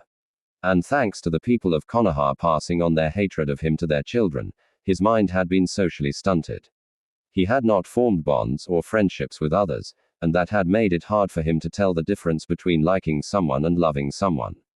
It was actually for that very reason that he had claimed to be in love with Sakura. Back when they were younger, he had first met the Pinkett being picked on by a group of bullies. Na had stuck up for her, defending her even as he had gotten himself beaten up for his troubles. However, it had been well worth it in his mind, as that day had been the first, last, and only day he'd had a friend to play with when he was a child. He could still remember how much fun it had been to finally have someone playing with him. He and Sakura had played almost all day that day, playing on the monkey bars, taking turns, pushing each other on the swing, bouncing back and forth on the teeter-totter. It had easily been the best day of his childhood, and one he would treasure for the rest of his life. However, that day had also ended on a sour note. When Sakura's mom had come to pick up her daughter and saw her playing with Na, the older Pinkett had freaked, snatching the girl up quickly and leaving, all the while throwing curses at the young boy. At the time, Sakura had seemed more confused about why her mom had been cursing out her new friend, and as her mother had pulled her away, she had promised to meet him there the next day. Naruto had taken her words to heart, and the next day he had gone to the park to play with Sakura. He had waited there for hours, pushing himself on the swing set, hanging off the monkey bars. After nearly 4 hours of waiting, he had realized that his newest and only friend would not be coming. He had been saddened at first. How could he not? However, he had put it out of his mind eventually. To him, it was just another possible friend he had lost thanks to said person's parents. He had done his best not to think about Sakura and had eventually succeeded until he saw her again. It had been after failing for the second time at the academy. He had been going into the academy for the third time when he had seen Sakura again. Never in his life had Naruto been so happy when he saw that the girl he had befriended when he was 5 was in the same class as him. However, when he had gone to speak with her, he had been disappointed. Not only did she not remember him, she had even picked up an intense hatred for him. No doubt her hate for him was due to her mom telling her lies about him being a troublemaker and not someone she should associate with. Whatever Sakura's mother had told her, it had worked. And Sakura had refused to speak to him. Despite his disappointment that she did not remember him, and had even seemed to hold a deep-seated dislike of him for some reason, it had not stopped him from trying to get the Pinket's attention. Many times he had tried to rekindle the friendship he'd had with her, tried talking to her, asking her for help, asking what she thought about the classes. He had done everything he could think of to get Sakura to pay attention to him. None of it had worked, and eventually Na had decided that he needed to step up his game. In hindsight, he could see that this was where his crush on the girl had come from. It had not been that he thought she was pretty, though he would admit she was cute. Nor had it been her intelligence, even if she had been the smartest girl in class. No, the whole reason he liked Sakura had been because he had simply wanted his first friend back, and in his efforts to reclaim it, tried deluding himself into believing he was in love with her. When he thought of it like that, Na could see that he had never truly loved the girl back then. At the time, it had simply been puppy love, though he wouldn't had still considered her to be one of his most precious people after finding that out. It hadn't been until later, after Na began to become more socially aware, that he fell in love with her. It was almost ironic that it had only been a few months after this revelation, that Sakura would die. Ironic and painful. The sound of slow, measured, and feminine footsteps coming towards him caused Naruto to raise his head to see Aith walking up to him with a smile on her face. In her left hand, she held the small basket which she used to carry her flowers, and Naruto noticed that it was nearly half empty, meaning she had been fairly successful today. She stopped just a few feet in front of him, her smile never leaving. "All done?" he asked, pushing himself away from the wall. He took a moment to let out a loud yawn as he stretched his arms above his head before bringing them back down. "Yep," Aith replied with her usual cheer. "I actually made a bit more than usual today. 50 gil. Considering she only sold 1 gil per flower, 50 gil was actually pretty good." He noticed that her basket was almost empty and smiled. "I take it they really liked the flowers then." "Yes," Aith said, nodding her head as they began making their way back towards the entrance to the slums. "I have to thank you for the new flowers. They're very beautiful and everyone seems to love them." Naruto grinned. He had learned through experimentation that his Muden or Woodrelee's ability no longer related to just Mokudenjutsu. He could also create plants of all kinds, from beautifully crafted roses of the kind he grew for Aith to extremely deadly and venomous plants. It was a useful ability since even though Naruto hadn't really had to fight much anymore, he refused to let his skills as a ninja get rusty. After all, one never knew what kind of trouble might be lurking around the corner in a place like Midgar. "I'm glad," he said, "if we sell like that every day, we might even be able to afford some more creature comforts." Aith rolled her eyes. "I don't sell these to make money, nah." I know, Na replied, holding up his hands in defense. "I'm just saying." He trailed off when someone stepped in front of him. The man in front of him was a tall, dark-skinned man. He was bald and had a small goatee. He was wearing a rather well-tailored dark blue suit, and despite it being dark, had a pair of sunglasses on. Na would have assumed he was some kind of businessman were it not for the way he moved. The careful measured steps when he walked and the way his body seemed to coil like a loaded spring ready to be unleashed. This man had the walk of someone who was an experienced fighter. Aith quickly hid behind Na, and he sensing her fear of the man stood in front of her. "I hope you have a good reason for bothering us on our way home." Naruto said, an underlying threat in his words. He didn't know who this person, but he could sense that Aith was at least familiar with this. It was impossible for him not to smell the fear she possessed, even if she did very well to hide it. Rude didn't say anything, however. A voice behind the pair brought Naruto's attention around. "We have no reason to bother you," said a man with a lanky physique, unkempt red hair terminating in a long ponytail, and 2 symmetrical red marks on his cheekbones. He was wearing goggles pushed up onto his forehead, an unbuttoned suit jacket, and an untucked dress shirt. He had a lazy appearance, but Na didn't let that fool him as he spied the electromag rod tucked into his belt. However, we were hoping the young lady would accompany us back to Shinra headquarters. Na saw 8th flinch and try and hide further behind him. A futile effort considering they were barricaded in on 2 sides. However, that small act was all the information Na needed to act. Sorry, but 8th and I are kind of in a hurry, Naruto said, his tone conversational as if he weren't talking to 2 people who were trying to kidnap his first and only friend on Gaia. Under the long sleeve shirt he wore, the glow of his material went unnoticed. Maybe some other time, gentlemen. Well, you see now that's just too bad, the redhead said. Because we were ordered to bring her in. President Shinra says he let her go long enough and wants her to come back home. That place isn't my home, 8th said. And Naruto was actually surprised by the venom in her voice. Though he also knew it was just masking how scared she was, which was also a surprise since he had never seen 8th get scared of anything before. Even when facing the monsters in the slums, she was quite fearless. And I won't go back. Well, there you have it, gentlemen. Na slowly replaced his muscles, already preparing for a confrontation. She apparently doesn't like it there. Now, I suggest you leave before I decide to make you leave in a way that will not only be painful, but humiliating as well. Man, would you listen to this kid? Rude, said the redhead as he pulled out his electromag rod. He flicked his wrist and the rod extended, sparking with blue streaks of electricity as it turned on. Looks like someone needs to teach this punk a lesson. I think the only people who are going to get taught a lesson are you two, Na stated, his eyes narrowing.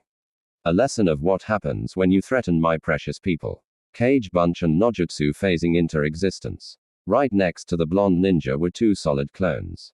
Thanks to his training, Naruto became capable of using more than 1 clone to fight with, though any more than 2 in his brain would overload with information. The 2 clones charged the surprised Shinra agents who had little time to react as the blonde copies smashed a fist into their respective faces. What the? The redhead shouted as he scrambled back to his feet after the hit bowled him over. He moved his jaw around trying to get feeling back into it. It felt like someone that punched had broken it. This kid had some strength. And what was with these copies? He looked at the blonde to see he was just standing there as if waiting for something. The man shook his head, scowled, and sent the copy of the blonde man a glare. Whatever, I'm going to teach you a lesson, punk. He could figure out just what the hell was going on after he taught this punk a lesson. Shoot first, ask questions later, as it were, rushing Na with astoundingly quick yet precise steps. The redhead came in swinging, the rod in his hand a blur, angled down to strike Na across the head. He backpedaled, the strike passing him by with several inches to spare. In spite of this, the redhead didn't let up for a second, coming in hard and launching several more strikes at the blonde. An upward swing from the left hip to the right shoulder was dodged when Naruto sidestepped the attack, moving to his left and using the open palm of his right hand to redirect the man's strike entirely. A thrust was dodged much the same way, only Na moved to the right and his left hand came down and struck the redhead's forearm. With the combination of his forward momentum and Naruto's downward palm strike, the red-haired man was sent stumbling forward. He recovered admirably, turning his stumble into a forward shoulder roll before he kicked back on his feet. Na stood there as the man spun about, eyes locking onto him with a shocked and incredulous expression. The man took a moment's time to recover from his surprise at being dodged so easily, his wide eyes going back to their lazy expression as a grin crossed his face. "You're better than I expected," he complimented. That was when he noticed the blonde's eyes, glowing blue orbs of power that anyone working in Shinra should recognize. They were the Mako-enhanced eyes of Soldier. Or so he thought. The man seemed to be at a loss of words for a moment. His mouth hung open in a look of astonishment, eyes widening to go with the gaping jaw. Na tilted his head curiously, wondering why the person who had just been attacking him so zealously was just standing there. "Something wrong?" he asked, raising an eyebrow. The red-haired man in the business suit shook his head, recovering his wit and casting the man a piercing glance that did not seem to affect Naruto in the slightest. "Those eyes. You some kind of soldier or something?" Na hummed, closing his eyes for a moment as if he were contemplating the question. Perhaps. His eyes opened again, smile still in place. Would it matter if I was? By the frown on the redhead's face, there was definitely some kind of problem. Not that he was going to let the blonde know what. In the end, he shrugged. I guess, he admitted, and then the battle was on once more. Closing the distance in seconds, the redhead let loose a barrage of swift attacks, thrust, horizontal swing at the torso, downward stroke to the head, diagonal slash across the chest, never letting up on his attacks during his attempt to take the whisked male down. His footwork was light, constantly moving, shifting, all the while he continued his offensive, hoping to get in at least one good hit. That was all he would need to take the blonde down. His strikes were rather quick. It was obvious to the blonde that this man didn't rely on brute strength to give out punishing damage, but speed to take down his opponents quickly. The electromag rod was probably there to make up for the lack of damage he could do when attacking. Na dodged the Mon's attempts to hit him. He may be fast, but his speed was nothing compared to Maid Rock Lia, all of whom had a hand in creating and training Naruto's taijutsu. Next to those three, this man was moving in slow motion. As he continued to dodge, the blonde became curious about the rod and its capabilities. Wanting to see what kind of damage it did, he didn't dodge the next attack and blocked it instead.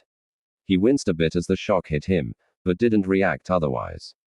The attack hurt, that was for sure, and it would likely paralyze anyone else, but it wouldn't be enough to put him down. Na smiled. During his time training with the clones, he had learned some rather interesting things about them. The first was they were much more durable than the ones he had made previously. They worked in the exact same way, splitting up his chakra evenly amongst however many he made. However, these clones were as solidly built as his own body, right down to his regenerative healing factor. They could take just about any beating someone could dish out. Na knew this as he had put it to the test. There was a downside, however. Whatever the clones felt, so did the original Na. So, if a clone got stabbed in the heart and died, Naruto would feel as if someone had stabbed him in the heart. It was a trade-off for the durability. And since the blonde had a ridiculously high threshold for pain, thanks to numerous stab, burn, and jutsu wounds he had taken throughout the years, he could take most attacks, even fatal ones, without flinching. Another ability he had noticed with his clones was that he had some semblance of control over them.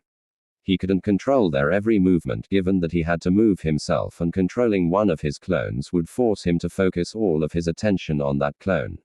But he could give them mental commands and coordinate with them to an extreme degree. It wouldn't be idle boasting to say that the teamwork Konoha was so proud of had nothing on him and his replication's teamwork abilities. Having seen all he needed to about the redhead's abilities, Naruto proceeded to begin his own attack. The redhead suddenly found himself on the defensive as Naruto came in with blinding fast attacks using mainly his feet to strike while his hands kept the man's weapon occupied. It wasn't long before the redhead found himself being overwhelmed. He thought as he ended up getting hit solidly in the gut after having blocked a high kick to his face. This kid moves like lightning. Who the hell is he? LNs. Like his counterpart, the other Naruto clone was testing out the capabilities of the man called Rude. This guy's mother must have hated him to give him such a name, the blonde thought as he dodged another attack. Unlike the redhead, who relied on speed to hit his enemies and his taser to do the rest, Rude used heavy hits that were much more powerful and actually capable of inflicting some pain if they hit. However, like the redhead, who Na decided to call Red for simplicity's sake, Rude's attacks had their own weakness. They may be powerful, but they were very slow and easy to dodge. Answer, Naruto danced around the man's punches, smirking the whole while as the man's face became more and more frustrated. It was kind of interesting to see, as he could tell from the way Rude's facial muscles moved, that the dark-skinned man was not used to showing his emotions very often. When the man began to get sloppy as well as slow, Na decided it was time to show him what real strength was. Letting the next attack come at him, he held up a hand, casually catching the fist as if the punch had been thrown by a child. The attack actually did manage to sting. The blonde could even feel a tingle travel up his arms. Had he not reinforced his body with chakra, that punch may have actually broke his arm. Na did not let any of this show on his face. Instead, He smirked as he saw Rude's eyes widen beneath his sunglasses. Let me show you how a real punch is thrown, the blonde said, acting too fast for Rude to even see, much less follow. Naruto led of his hand and lashed out with quick yet powerful punch. Never let it be said that Naruto Uzumaki hadn't learned from the best. With people like Lee, Guy, and teaching him taijutsu, the blonde had become a monster in hand-to-hand combat. When the war came to a head, his speed was said to have rivaled his father, and the power behind his attacks was second only to when using his Raiden no Yoroi or Lee and Guy when they opened up the 8 inner gates. However, they hadn't been his only teachers in taijutsu. And Naruto, who had needed to be the most powerful shinobi he could, went to the one person who could help his already great natural strength increase phenomenally. He had gone to Sununit. When Naruto had first gone up to the busty blonde Hokage and asked her to teach him the secret to her super strength, Sununit had laughed at him. Admittedly, while he had been much more powerful than before, his chakra control had still sucked. And even though he was better at controlling his chaotic energy, it had not been good enough for her to help teach him her secret strength technique. But Naruto was stubborn. He had persisted, and despite the fact that Sununit couldn't teach him her super strength, she had been willing to help him come up with something just as good when he needed an extra bang without entering his Sen mode or his Gingari state. Working together, the two had come up with a suitable substitute. It was not as strong as her strength technique, not by a long shot, but it worked better than any other strength Ensing Jutsu besides his Sen mode. By encasing his entire fist in chakra and releasing it upon impact, Naruto got more or less the same effect as Sununit technique. There were some differences. Unlike Sununit's strength, it took around 16 to 20 times more chakra than hers. And because the chakra was equalized throughout his entire hand, the attack did not do as much damage. But to Na, those weaknesses didn't really matter much. He had always had monstrous reserves of chakra. Combine that with his ability to restore chakra thanks to the Kyuubi, and the cost was negligible to him. That meant the only component Na needed to worry about was his timing, and Naruto had great hand-to-eye coordination. Had Rude been capable of seeing the punch Na threw at him, he would have immediately spotted the blue shroud of energy covering the blonde's hands. As it was, he didn't see it. So when Naruto attacked, not only was Rude not expecting it and therefore incapable of preparing, it was likely he would not have been capable of lessening his injury even had he prepared for the hit. The attack was launched into Rude's gut, and the bald man could have sworn his entire stomach caved in and his rib cage cracked as his body shook. Then he was sent flying backwards faster than a bullet being shot from a gun. He crashed into the wall, cracking it under the pressure. The wall seemed to cave in as if incapable of holding his weight. Spiderweb cracks formed out from the point of impact. Rude only had a moment to groan before the wall came loose, releasing him to gravity and burying him under a pile of bricks. Na looked away from where the man was buried. He was still alive as the blonde could feel his chakra. Even though it was fluctuating, he would survive, provided he received medical attention. He looked over to see the other clone had already finished red. The man was slumped against the wall, knocked out cold. The two should be thankful he no longer wished to kill anymore or they would have been dead. The two Narutos looked at each other before nodding. A second later, both disappeared in a puff of smoke, leaving behind no evidence that they were there other than the two unconscious men in the ruined wall. LGNS. Naruto sighed in relief as his eyesight once again became a single field of vision. How Pain put up with 7 paths was beyond the blonde. He could barely stand 3. With the danger gone, Naruto looked down at his friend. During his clone's attack, he had scooped Aith into his arms and ran up the wall, using his roof-hopping ability to get to the slum's entrance. Currently, she was still in his arms, her arms wrapped tightly around his neck and her face buried in his shoulder. She looked scared, and just the thought that those men were the cause angered him. He didn't know what was going on, but he vowed to himself he would get to the bottom of this. Aith, Na said softly. We're safe now. Those men aren't here anymore. Really? Asked Aith. She looked up at Na and he smiled at her. Really? He grinned. You didn't think they would be able to beat me, did you? Of course not. Aith smiled at him. Thank you. Hey, isn't that what the hero is supposed to do? Asked Na. You know, rescue the princess, save the day and all that. At giggled lightly and the blonde smiled before sighing. Aith, I'll understand if you don't want to talk about it, but I was hoping you could shed some light on why those men were after you. Aeth became silent and buried herself into his shoulder again. I don't want to talk about it. I know, but it may help me protect you better, Na said. You'll think I'm different. You say that like being different is a bad thing. The blonde joked. However, that seemed to be the wrong thing to say to Aeth, and he felt a little nervous when she glared at him. Aeth never glared. I don't want to be different. I want to be normal. Naruto sighed. He didn't quite know what was wrong, but he could tell it was, in some ways, at least similar to his situation with Kaebi. He moved over to a large pile of rubble and sat down. Placing the brunette in his lap, Naruto secured his arms around her waist and held her close. He didn't know what possessed him to do this. Or perhaps he did and just wasn't willing to admit it. But he could not deny that he enjoyed having the young woman in his arms, and she didn't seem to mind either as her body relaxed into his, though he tells she was still bothered by his question from the way her muscles continued to remain stiff. I can understand how you feel, he started. I know what it's like to be different. And what about being looked at like you're some kind of science experiment?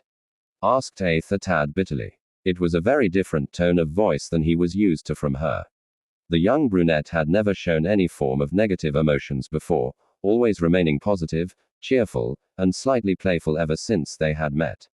But it was becoming clear that while her attitude was in no way an act, it was also used to hide something she found painful. What that was, Na didn't know, but it likely had something to do with her past. I know how that is too, Naruto said, surprising the girl. What he said was true. Both Orochimaru and Kabuto had gained a sick sort of fascination with him during their time in life. He was sure if given the chance, they would have happily conducted all kinds of twisted experiments on him. He quickly shook off the disturbing thoughts and continued. I know what it's like to be different. Where I come from. Before I managed to gain any respect, people always treated me like I had the plague, like I was some kind of monster that was to be avoided at all costs. Even when I was little, it was like this. Parents wouldn't let their children play with me, always telling their kids that I was no good, and they would be punished if they tried. I had entered the ninja academy in an effort to make people stop ignoring or glaring at me like I had done something wrong. And I had hoped that if the kids were away from their parents, I would be able to make friends. I should have known better, but what can I say? I was naive and stupid back then. By the time the academy started, all of the adults had passed their hatred for me onto their children, and soon I was the laughingstock of class. Those who didn't outright ignore me made fun of me, and eventually I was forced to play the role they had set. I figured if they were going to just make fun of me anyways, I might as well do something worth being laughed at. So, I played a fool. I played pranks. I did anything I could to get attention because even negative attention was better than none at all. He looked at Aeth and saw that she was crying. Whether it was from his story or due to her thinking about his own, Naruto didn't know. And in the end, he didn't really care. Offering the young woman a soft smile, he gently wiped away her tears, brushing her cheeks right under her eyes with the back of his fingers. So, believe me, I know what it's like to be different. Now, why don't you tell me what's wrong? Aeth looked at Na. Glowing blue eyes met emerald green. Those eyes, he really did have the most beautiful eyes she had ever seen, even better than. She shook her head, banishing the thoughts before they could form. Looking at Naruto again, she decided then and there that he was trustworthy enough so she could tell him her deepest secret. The only thing that could cause her to crumble as she had. I'm not exactly human, not like the other people on Gaia. I'm what's known as a Cetra or an ancient LGNS. Na frowned as he leaned against the head of his bed. His hands were drawn up behind him, acting as a pillow for his head. It was rather late at night or the equivalent of night within the slums. Both Aeth and her mother had gone to sleep some time ago. However, Naruto was unable to sleep this night. His mind was too busy trying to process what he had learned today to get any rest. Aeth had told him what she could about her people, what little she knew. Anyways, the ancients, more often referred to as the Cetra by the few people who still knew of them, had been a nomadic race that may or may not have originated on Gaia. According to her, they had settled on the planet after a long, arduous journey. Some Cetra, who would go on to later be called the Ancients, continued their journey, whilst others settled down and eventually became the modern-day humans. At some point, most of the Cetra died out. Aeth had been very unclear on this part, letting Na know through his observations of her that she did not know what happened to the mother then that most of them died out. It was also clear that some of them had survived, as Aeth had proclaimed herself to be the last known Cetra on Gaia. Na was not sure if that was true or not, but had chosen to believe her. If nothing else, the fact that Shinra was after her lent credence to her claims. Given how large the company was supposed to be, and how ruthless they clearly were, he knew that if another Cetra did exist, then they would have no doubt found him or her by now. That they hadn't left no doubt in Naruto's mind that there were no other Cetra on Gaia. It also meant that Shinra would not stop in their pursuit of Aeths. This left him with something of a problem. However, Naruto had eventually planned on returning to his ninja roots, more or less. At some point, he had planned on finding some way to advertise his services as a mercenary, willing to take almost any job for the right price. Because he wasn't really interested in killing anymore, he planned on taking jobs more along the lines of protection details, monster hunting. He didn't consider killing monsters as wrong since they were not human, and any other little thing that needed to be done, essentially meaning the equivalent of D-rank missions in this world. It had been his hope that this would allow him to earn money so that Elmira and her daughter wouldn't have rely on Aeth's flowers for income. He was thankful for the two of them had letting him stay with them. However, he did not feel right by taking advantage of their hospitality when he had done nothing to pull his weight. Now he had a problem with those men after her. It meant he couldn't afford to sell himself out, and clones were not an option either. While they may have his strength, abilities, and durability, they still split his chakra in half, which meant he would be at least half as weak as he was otherwise. And the more clones he made, the weaker he would become. And while those men he had fought had been beaten by two of his clones, this was more of an attribute to surprise rather than skill. Na was sure that should they fight again, they would be better prepared for him and therefore not caught off guard. Yes, Na decided that using clones was not an option. Na, are you awake? Hearing the feminine and familiar voice whisper out his name caused Na to look over at the door. It was open a bit, just a small crack. He could see one of the soft green eyes of Aeth peeking at him through the doorway. Aeth, what are you doing still up? Asked Na, a small frown marring his features. You've had a pretty tough day. You should get some rest. When Aeth didn't respond, he grew mildly concerned. Is something wrong? I can't sleep. Na sat up straighter and beckoned for her to come in. Seeing his hand gesture for her to enter, Aeth did so, shutting the door behind her as silently as possible. She turned around and crept over to him using soft, nearly silent steps. No doubt, in an attempt to make the wooden tiling creak and wake up Elmira, whose bedroom was directly underneath his. Once Aeth reached Na, said blonde moved his legs out from under the covers and slid them out of the bed till his feet were touching the floor, allowing the brunette to sit next to him. For a moment, there was nothing but silence. Na studied Aeth's expression, noting the way her face was slightly pale and the light sheen of sweat on her skin. It was clear from the way her eyes wandered up to his only to look away that she wanted to tell him what was on her mind, but was unsure how to go about it, which meant Naruto would have to be the one to start this conversation. Nightmares? He asked. He did not think that was quite the case, but figured it was a good opening for her to let whatever she was worried about off of her chest. At shook her head. I would need to go to sleep to have nightmares. Then it's about what happened today. It wasn't a question, and Aeth knew that. Still, she nodded her head. This isn't the first time they've come after me, she said slowly. Na perked his ears up at her admission. He had sort of figured that out already, but she had not confirmed it, and with all of the information she had given him on the Cetra, he had been too inundated to really ask about the people after her. It normally didn't bother me this much. While they always kind of frightened me, I was always able to slip past them. But this time, she shivered a little, and Na, not quite knowing what to do, but wanting to comfort her, slid his left arm around her shoulder. Aeth didn't resist. Instead of pulling away, she scooted closer to him, relaxing into his half embrace, her head resting on his shoulder as she drew in the slight muskiness of his scent. Despite the fact that Na smelled of metal blood, because it still had yet to fully wash off, and the scent that was uniquely his, she found it oddly comforting. This time they had almost caught me, she started again. Her voice trembled a little. And Na was reminded that while this young woman may be very brave, she was still just that. A young woman who had never truly experienced the horrors that life had to offer, had never seen the atrocities people could commit in order to get what they wanted. Though it was clear from the way she had looked at those men, that she knew what would likely become of her if she went with them. She looked up at him and Narrett felt his heart lurch slightly at the sight of her trembling eyes. Nobody should have such fearful eyes, especially not a woman as outgoing and friendly as Aeth. Had you not been there, they would have caught me this time. She shivered. What do they want with you anyways? Exactly, asked Na. I mean, I know you're a Cetra and all, but what reason would they need you for? That had been something that had bugged him when Aeth told him of the Cetra. While it was clear that her people held some kind of power, he still could not figure out just what Shinra wanted with her.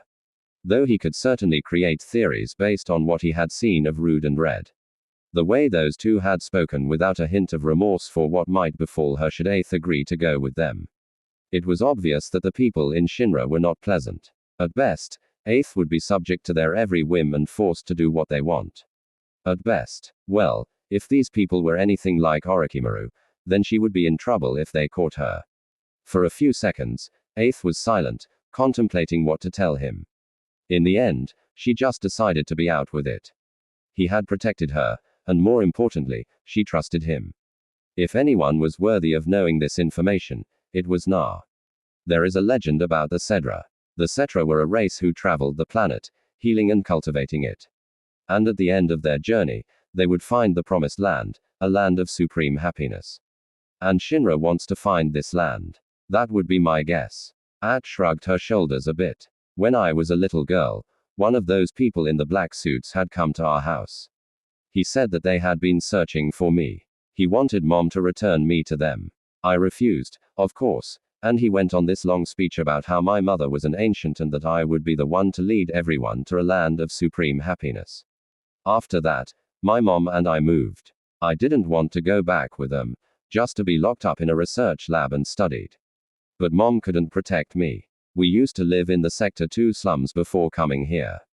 That's why you want to be normal, isn't it? Said Na, suddenly realizing why she didn't like the thought of being different. Because Shinra wanted you for being different, for being etc. Yes, Aeth admitted, not really able to say anything else as Narrett hit the nail on the head. Sighing a little bit, she lifted her head off of Naruto's shoulder and looked at him. I don't want to go with those people. I won't go back. And you won't have to, Na said. In his mind, he had already decided what he was going to be doing in this world. When a person has something important to protect, that is when they become really strong. At looked up at him, her head tilting to the side in curiosity. Na offered her a smile. I won't let them take you away. From now on, I'll protect you. For some reason, the moment she heard his words, Aeth felt an odd mixture of emotion.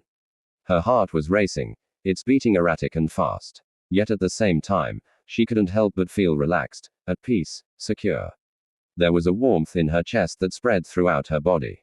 It also externalized itself in the loveliest of blushes.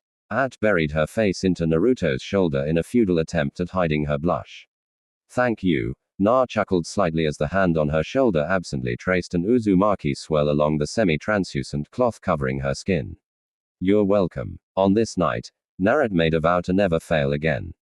Come hell or high water, he would protect this girl who had become his most precious and only friend in this new world. Lens, you say they were both defeated? Yes, sir. We sent Reno and Rude to apprehend the ancient. However, there was a man with her. They claimed that he used strange new magic that could create copies of himself to fight, and he was able to defeat them both with ease. If this man is as strong as you say, then he could very well put a damper on our plans to find the promised land. Should I send more Turks to capture her? No, Sang. We shall leave her for now. It wouldn't be a good idea to try and capture her with such a powerful and unknown quantity protecting her. Was there anything else we know about this man? Yes, sir. He has spiky blonde hair and glowing blue eyes. Reno thinks he may be an ex-soldier. An ex-soldier, you say? Yes, sir. However, since I only have a basic physical description, I can't search the database for him. Find out what you can. I want to know as much as possible about this supposed soldier. Once we know who we're dealing with, we can take action. Very well. President Shinra Fanfiction.net just in community forum versus more the legend of Gay Sen by the engulfing silence. Final Fantasy VII and Naruto's overrated English adventure and romance narrate U words 459k plus faves 4k plus follows 4k plus published March 3, 2012 updated October 11, 2021, 2615 Chapter 3 Shinobi Secrets The Legend of Gaia Senin Phase 1 The Sit. Why That Never Sleeps Arch 1 Enter of the Senin. Chapter 3 Shinobi Secrets. Naruto woke up very early the next morning. While he still could not be sure of the time, thanks to the sky not being visible, thanks to his internal clock, he knew he had woken up at least 4 hours earlier than usual. Even before the start of the Fourth Great Shinobi War, the blonde had been very good at determining the time without the need of a clock. Slowly and silently using the stealth that only a shinobi of his level could reach, Na got dressed with the clothing he had set out for himself the night before. When he finished getting dressed, Na headed out of his room, closing the door without a sound, not even a click that normally signified the mechanism locking. He made his way through the hall, his feet light and silent as he came upon Eighth's room. He stopped looking at the door for a second before carefully placing his left ear against the door frame. Na then channeled chakra into his ear, allowing it to melt into the door and act as a personal microphone for him so he could hear into the room beyond. It wasn't as effective as he would have liked. The acoustics of the door was terrible due to the wooden material, but he could hear well enough to pick up the soft, cute breathing noises that Eighth made when she was asleep. Retracting his ear, Naruto let loose a completely inaudible sigh. He had big plans today, and as much as it pained him, he could not let Eighth come with him or even know what he was doing. The possibility for danger was much too extreme for his taste, and the danger would have increased exponential. Lie if she came with him. Being careful not to make a noise, Naruto descended the steps and entered the living room. The living room was empty with not a soul to be seen in the darkened room. His glowing blue eyes scanned the interior space around him, noting that the door to Elmira's room was shut. And the lights behind it were turned off. He wouldn't need to worry about her being awake, knowing that Elmira was not mischievous and cunning like her daughter. Na walked across the room and over to the door, unlocking it and making his way outside. As soon as he was out of the house, Na started off in a slight jog. He moved out of the secluded area that Eighth and Elmira lived and ran into the less hospitable-looking part of the Sector 5 slums. Most the people there were still sleeping, what with it being so early in the morning, with only a few vagabonds sitting against piles of junk or in alleyways, the scent of alcohol wafting from their breath. Na was thankful that most everyone was asleep as it meant he wouldn't need to stop and chat with any of the people he had come to know during his time here. He was short on time as it was.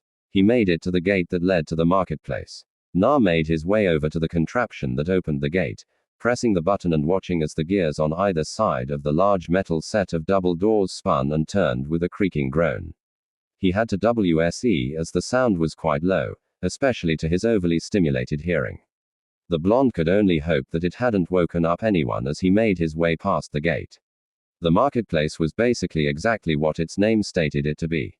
It was a busy and bustling shopping center within the slums, easily the busiest place Naruto had seen since his arrival in Gaia. While it still held the same grungy look, with buildings either being made of rusty metal bungalows or even rotting wooden huts, it still held the same crowded and enthusiastic feel that places like Odo Fugan Gai had in the elemental nations. There were hundreds of buildings, stalls, and vendors all lining the dirt-covered streets. And even at this busy hour, hundreds of people could be seen walking and chatting away as they shopped at stores, haggled for prices, and paid for goods. It seemed that even with Shinra lording their wealth over the heads of the people, life in the slums continued on unabated. It was actually quite impressive how durable and adaptive these people were. Na walked through the crowd, his gait calm, and his footsteps confident. He wove through the throng of people with the ease of someone who was used to dodging kunai that were thrown with speeds relative to that of a bullet. Eventually, he made it to his destination. The cobblestone stairs leading up to the train, a rustic-old locomotive with the Shinra symbol proudly displayed on its side. The engines could be heard, a low thrum that rumbled and chugged slightly as if it were rearing to go.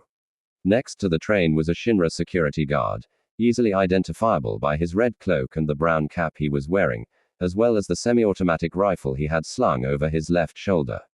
Passport, he demanded as soon as Na walked up to him, his free hand already being held out to the blondin. A gesture that was easily understood. Na, already in a henge that he had performed while in the middle of the crowded streets. It was amazing to him that no one had even paid attention, reached into his back pocket, and pulled out the passport of the man he was hanged into. It had been very easy to pickpocket it off the guy as he passed by. Having grown up on the streets of Konoha, which while nowhere near as bad as the slums, had still been a hard existence, Naruto had learned how to steal from people without them knowing very easily. The fact that the people here were not ninja made it even more so. He handed the passport to the guard waiting as the man ran a scan over the small strip on the back of the card. There was a soft ping from the device claiming the passport was valid and the man gave it back to him. Get on board. The train will be leaving in 15 minutes. Na nodded but did not say anything as he walked past the guard. The inside of the compartment was fairly plain and rather barren. The benches that were lined along either side of the train were stained with rust and age. The handles and railings were in similar condition with orange, yellow, and red stains letting him know that this car had not been cleaned in years, possibly even decades. Naruto had been on several trains when he had been in the elemental nations after Dodo had been ousted. Yuki Nankuni had begun using the railways that the man had created for civilian use. While he was not surprised to find that these trains were nowhere near as luxurious as the ones he had enjoyed whenever he stopped in to pay a visit to Koyuki, he was still surprised at just how broken down and loose the train looked. There were only a few people inside, a businessman who looked like he was about to pass out from exhaustion, a teenage couple who looked like they belonged in a punk band, and a hobo that had taken up residence on one of the seats. Walking further in after his eyes finished scanning the room, Naruto took a seat away from everybody else. He propped up his left foot on his right knee, his arms crossing over his chest as his body took a relaxed position, eyes closing as if to take a nap. However, even with the look of being completely relaxed and at ease, Naruto's body was loaded like a spring. His muscles were coiled like a snake that was waiting to strike out against his prey or anyone that got too close. While he may be acting paranoid, as there was no one in this world who could see through his hench, he did not want to take any chances at being caught off guard. The train will be departing shortly. All passengers who have yet to find a seat, please do so. The announcement came over the speakers, causing Naruto to open his eyes and look at the one nearest him for a second before shutting them again and once more relaxing.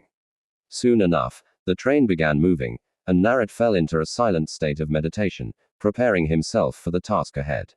LGN's Shinra headquarters was the most dominating site in the Midgar skyline, and easily the largest building Naruto had ever seen. The Shinra headquarters consisted of no fewer than 70 floors, with all floors above 59 requiring special clearance in the form of key cards. Generally, only Shinra employees were permitted on the elevator to floors higher than the entrance level and exhibit room. Looking at the large and imposing structure, Naruto knew it wouldn't be easy sneaking into the more secure areas. Sighing, he stood up from where he had been crouched behind an alley. The blonde had changed his outfit from the usual clothing people found in the slums could be consistently seen wearing. He was now wearing an all-black ninja outfit that Shima had helped him make during the war. Sturdy black pants that were tied on the top half of his waist and flared out at the end before moving into a pair of closed-toed ninja sandals. He had a long-sleeve shirt that fit his torso like a second skin and allowed for full range of motion with no resistance.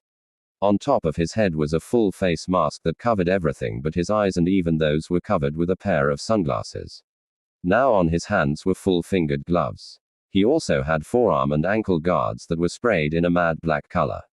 Naruto had sealed these clothes into a seal on his left leg in case he needed to use them during the war.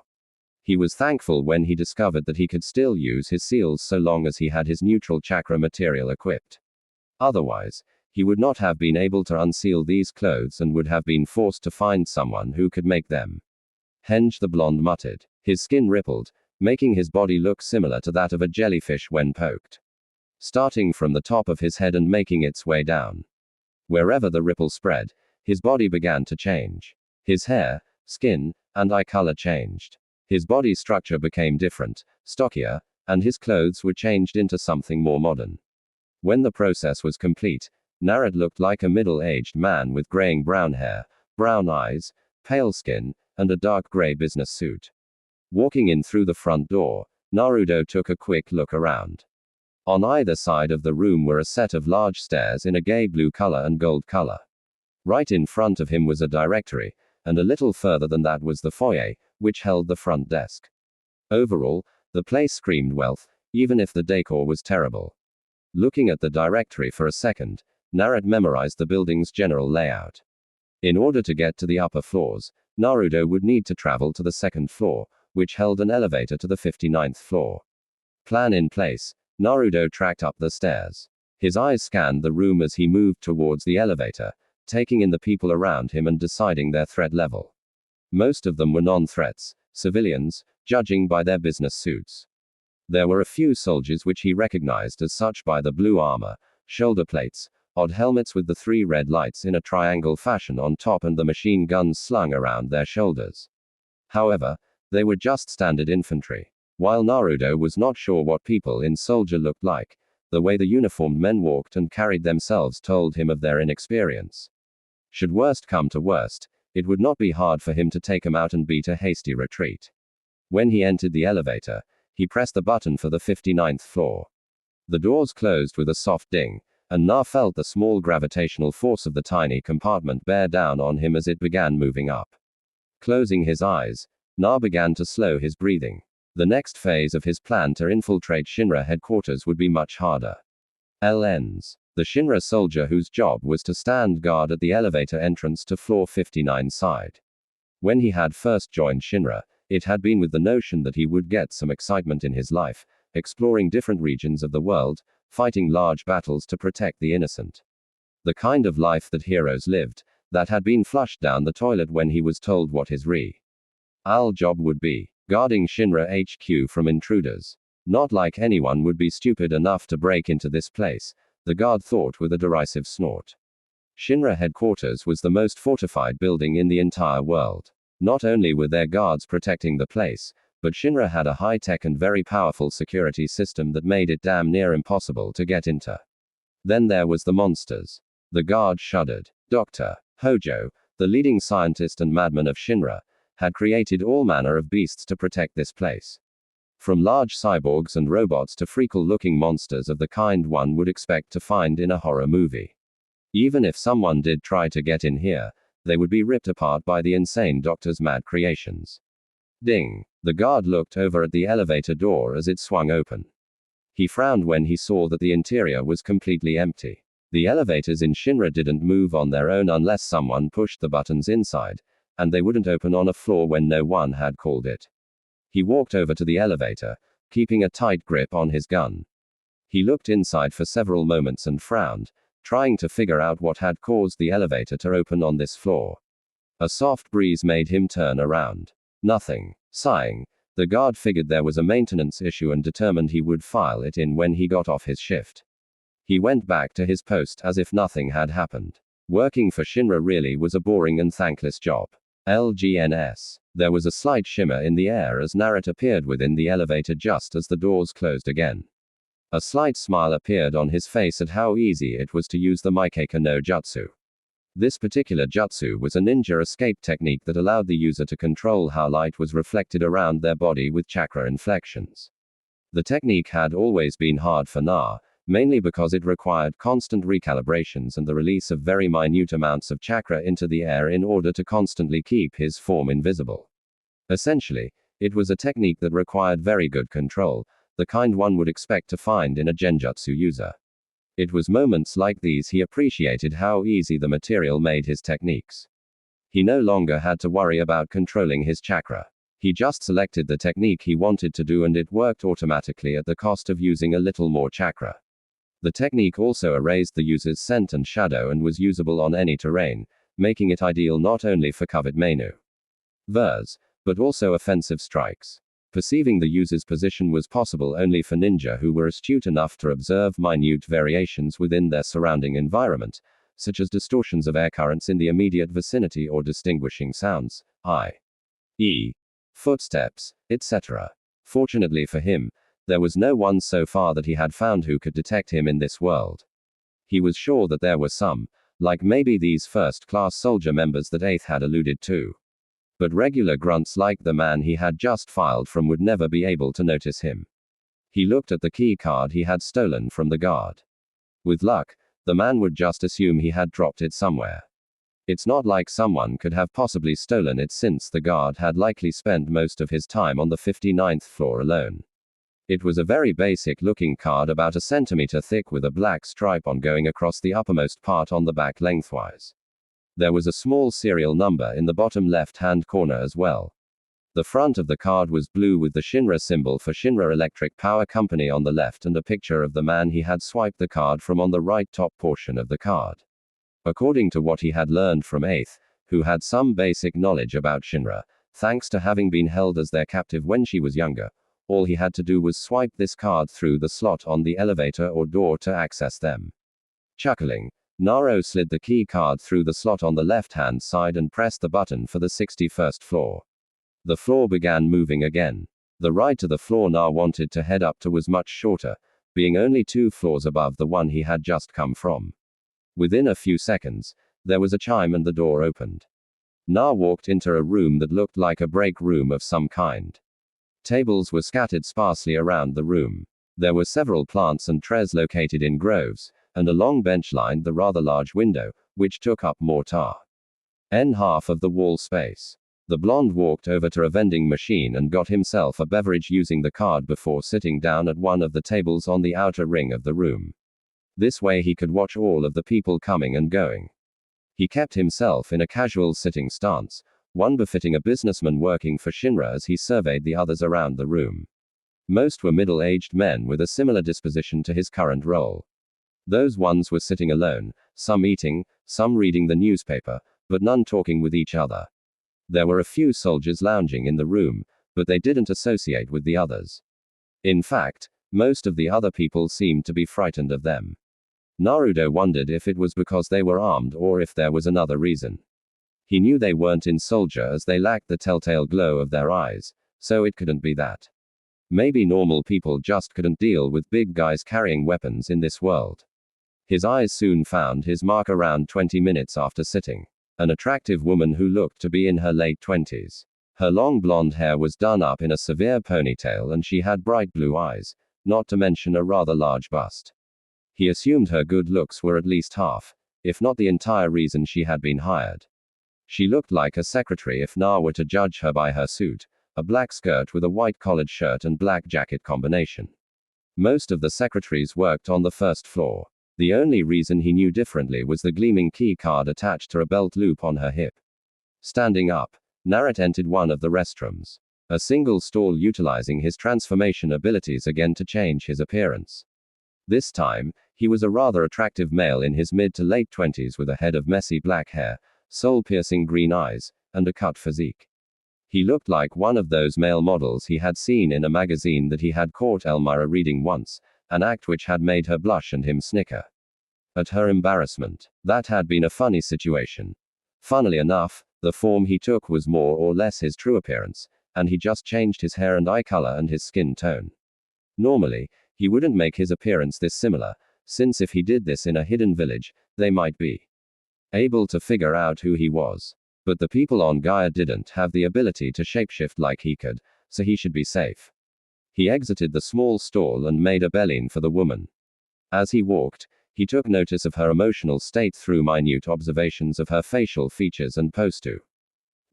She looked annoyed, and it was a rather easy assumption for him to make that her reason for it was her boss and likely her male co-workers hitting on her. She probably also didn't like it that she was hired for her looks and not her brains. He took a moment to thank Marumi for teaching him about women. During the war, just a little after he had started dating Sakura, which had coincidentally been about a month before she had been killed by Sasaki, Mei had been the one who more or less kept him sane. She had been the one who helped him get over his loss and focus on his training. He would even be willing to admit that it was because of her that he was the man he was today. Her words and encouragement had been what he needed to push himself harder in the war.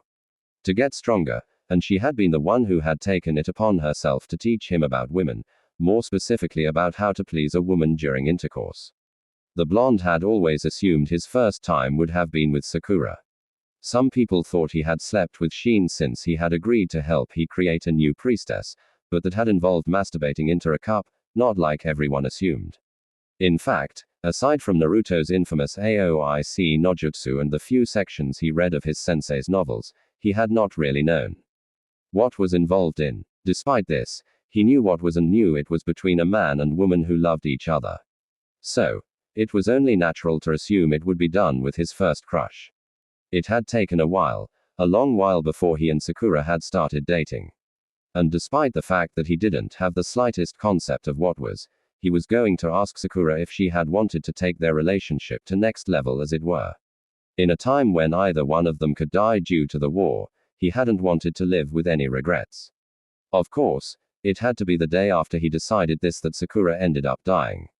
The squad she had been with had been ambushed and Sakura had been killed while trying to heal Lee from a near-fatal wound. They, along with the rest of their squad, had been killed mercilessly by the man he had thought of as a bertha when Na had heard that he had gone on a rampage against the enemy lines. In fact, during that time, Naro had killed more men than anyone else in a single battle.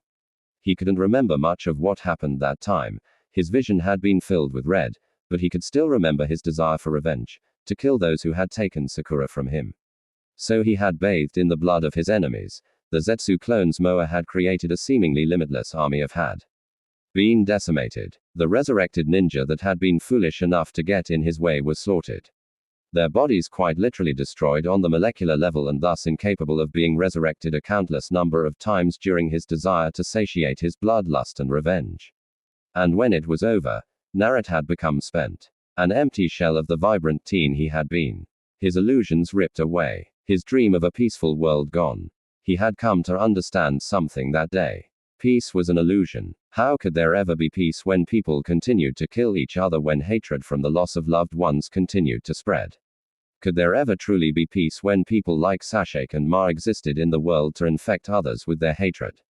It had been those thoughts that seriously made him consider giving up. Maybe Matera had been right in thinking peace could only be gained by controlling people's every thought and action. It had been May who put him back on track, gave him his life back, and set him straight. He didn't love her, and Na knew she would never have proclaimed to love him. But he had come to cherish the times they had spent in bed together, and he knew from the way she had begun to act around him that had circumstances been different, had they not been in a war, maybe things could have worked out between them. Had she survived the war, perhaps they would have had a life together. Ignoring the sadness that welled up in his chest at the thought of his dead loved ones, Naruto sat down next to the young woman. "Hard day?" he asked, his tone changing from its normally playful overtones to one that was warm and inviting. It was something he had learned to do at some point during his life, modulating his voice to cause different emotional reactions in people. It would serve him well here. He was sure you could say that again, the woman muttered. She looked over at him, her mouth open to speak again. She stopped. It was only for a few seconds in which she looked him up and down. The light blush on her cheeks and the slight dilation of her pupils let him know she liked what she saw. Then she began talking again. "It's like every idiot here just thinks that because I'm an idiot just because I have blonde hair, blue eyes, and big. Well, I certainly don't," Na said with a wry grin. "Of course, if I insulted someone for being an idiot based on their looks, I would be kind of hypocritical. Don't you think so?" The girl's musical laugh was exactly what he was looking for. "I suppose that's true, isn't it?" The woman smiled at him, and Naruto knew she would be easy pickings. "Would you like to talk about it? The idiots. I mean," the woman eyed him for a moment before smiling. "It certainly couldn't hurt." And Naruto began listening to her tirade on the injustice of her life, of how people thought that she was just another pretty face in the crowd, and how her coworkers and the mayor liked to hit on her. He made sure to pay attention to all of the things he said, adding comments of sympathy and scorn for the idiots who thought they could get a quick layout of her when appropriate. He made sure to be attentive to her needs and even paid for the lunch they ended up getting. He felt kind of bad as he listened to her, knowing that he was just using her. Not that it would stop him. He had long since grown used to doing detestable things, and not even 2 weeks of relaxing could change how desensitized he had become to acts of killing, rape, torture, and seduction. Besides, he was a shinobi. He was trained for these kinds of things. Logs. Narat pressed the beautiful blonde, whose name he had learned was Ela, against the wall of the small stall they were in, his mouth claiming hers in a hungry kiss. She hadn't taken nearly as long as he thought she would to loosen up, and even less time to get her hot and bothered. She may have complained about men wanting to use her for her looks, but it was equally obvious that if any of the men working in Shinra were attractive men in their mid-20s and not middle-aged men with large guts, she would be all over them. Naruto's hands slid around her hips, lowering until they were gripping onto her. He lifted her up, making the blonde woman clamp her legs around his waist, her heat feet digging slightly into his back. Na let his hands slit under the woman hiked up skirt, gripping her twin cheeks directly, applying some chakra in a single rotating pattern on his hands. Na began to message them, getting a long and sensual moan from the woman. Oh, by the planet, that feels so good. He felt her grind her crotch against the ever-increasing bulge in his pants. He reciprocated her gesture, getting even more incoherent moaning. He could feel her juices beginning to flow, staining his pants, and knew that the jutsu he had placed on her earlier was working perfectly, maybe even better than perfectly. In his world, even civilians were somewhat resistant to his technique since they had chakra. But it seemed that here it wasn't a problem. As he began to take off her clothes, his hand slipped into her vest and pulled out a small key card. He slid it into his back pocket before he finished unhooking Leia's bra. Ends. It was an hour later that Narat found himself staring at an almost completely Ela with the only article of clothing she was wearing being her high-heeled shoes and stockings. Her eyes were completely glazed over, oblivious to the world. No doubt her mind had suffered a minor overload from the pleasure he had given her. Jiraiya would have committed seppuku if he knew how useful the first stage of the Rinnegan could be for pleasing a woman. After he cleaned her up as best he could, Narat grabbed the dazed woman's clothing and began to carefully redress her, sliding her panties back on, placing her bra over her two large mounds and clipping the hooks together. Next came her shirt, which he buttoned up, followed by her jacket and then her skirt along with the belt.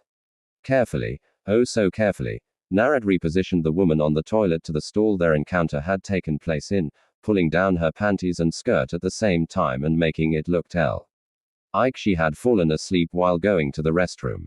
With that done, Na released his henge and reached into his arm. He watched as he pulled out the gray materia and placed it in his ninja pouch. He rummaged around for a few moments, pulling out O and F of the orbs in his pouch and looking at it before putting it back in until he found the material he was looking for. Once he did, Naruto placed the material into his arm and turned his attention to the woman. Memory Koken number Jutsu memory replacement technique. His left hand glowed a light blue as he softly intoned his technique. He placed his hand on her forehead for several seconds before the glow died down and he removed his hand.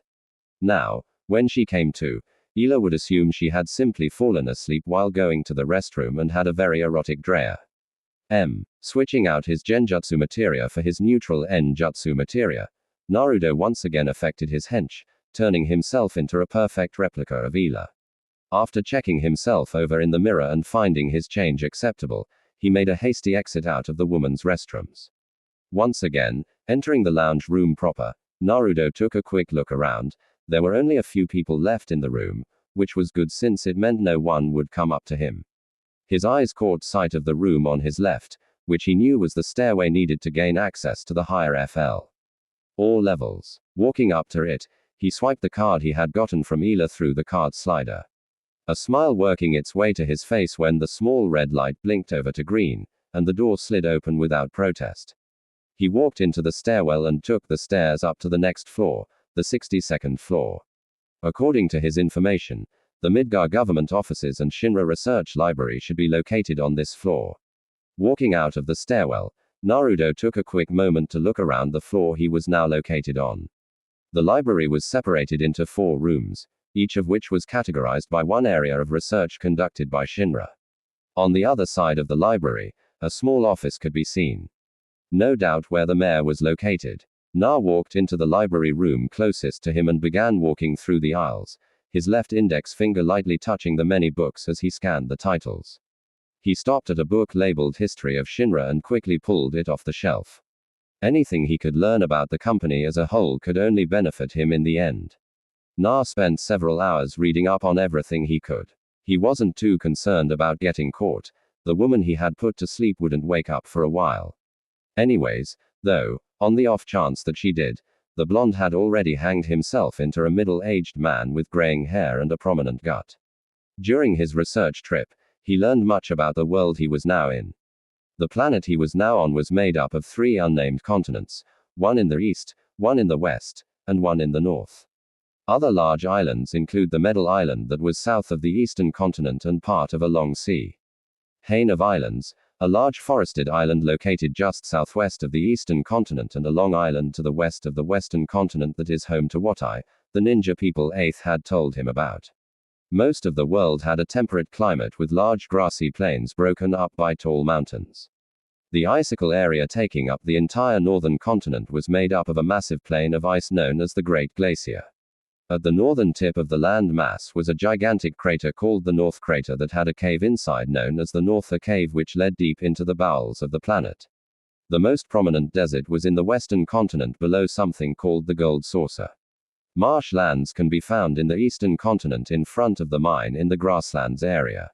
It was very different from his own planet, which he knew was only made up of 2 very large continents that were several thousands miles away from each other. Those people, the elemental nations where he had lived, and the western lands that very few people ever went to. The 2 continents rarely contacted each other, and trade between the 2 had been sparse, so very few people from either continent actually knew about the other. He also learned a lot about Shinra as well. Shinra was originally a small weapons manufacturer known as the Shinra Manufacturing Works. When they discovered how to refine lithium into Mako energy and convert it into an electrical energy source, they exploded in power. The company spread power to the entire world, setting up Mako reactors all around the world, quietly taking over every aspect of the planet. With their ever-increasing finances, they began expanding into many areas, including space exploration, weapon development, etc. As people became more dependent on Shinra's power and goods, President Shinra, the owner of the company, became a global autocrat, starting its own private army, using Mako energy to power the elite soldier class and funding an undercover corps called the Turks. Shinra ruled with an iron fist. They even began performing human experiments to create super soldiers. When the people of Wadai disagreed with setting up Mako reactors, Shinra sent in their army to overwhelm them and force their influence. However, the thing that he found the most interesting was the information he had picked up on soldier. From his reading, he had deduced that soldier members were divided into 3 classes. First class, second class, and third class. First class soldiers were responsible for the most important and usually most dangerous missions. Second and third classes mostly assist Shinra troops or first class soldiers or were in charge of less important missions. New units were recruited as third class and the best of them would later be promoted to second class, and only distinguished second class soldiers reached first class. First class soldiers also had many special privileges as they were allowed to use personal items, clothing and equipment, and were given the right to deny orders, assuming of course any responsibilities from the decisions. According to his reading, soldiers in and of themselves were considered a Shinra industrial secret.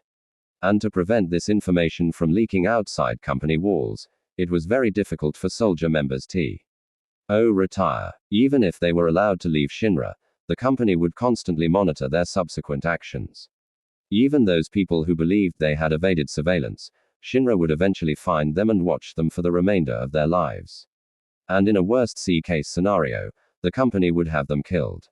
According to his readings, members of Soldier were humans who underwent some kind of transformation via the Genova project, which involved injecting the DNA of a creature called Gover and Mako into a person when they became a member of Soldier. The more Narrat read, the more disgusted he became with Shinra. These people reminded him of the worst villains he had known back on his own world. They were like a combination of Moa, Kabuto, Orochimaru, and Toby. What's worse was that this was not just one person, but an entire company of people, possibly millions of people, all working for this horrid company. Unfortunately, while he would love nothing more than to dismantle Shinra piecemeal, Naruto knew that he did not have enough firepower for that. The only thing he could do was protect Aeth and ensure that this company never got the grubby hands on her. With his mind set, Naruto began making his way out of Shinra headquarters, using a combination of multiple hinge and the ability to act as completely natural, as if he had been working for his company his entire life. Soon enough, the blonde found himself walking out of Shinra headquarters with no one being the wiser. LGNS Na arrived home around 2 hours later.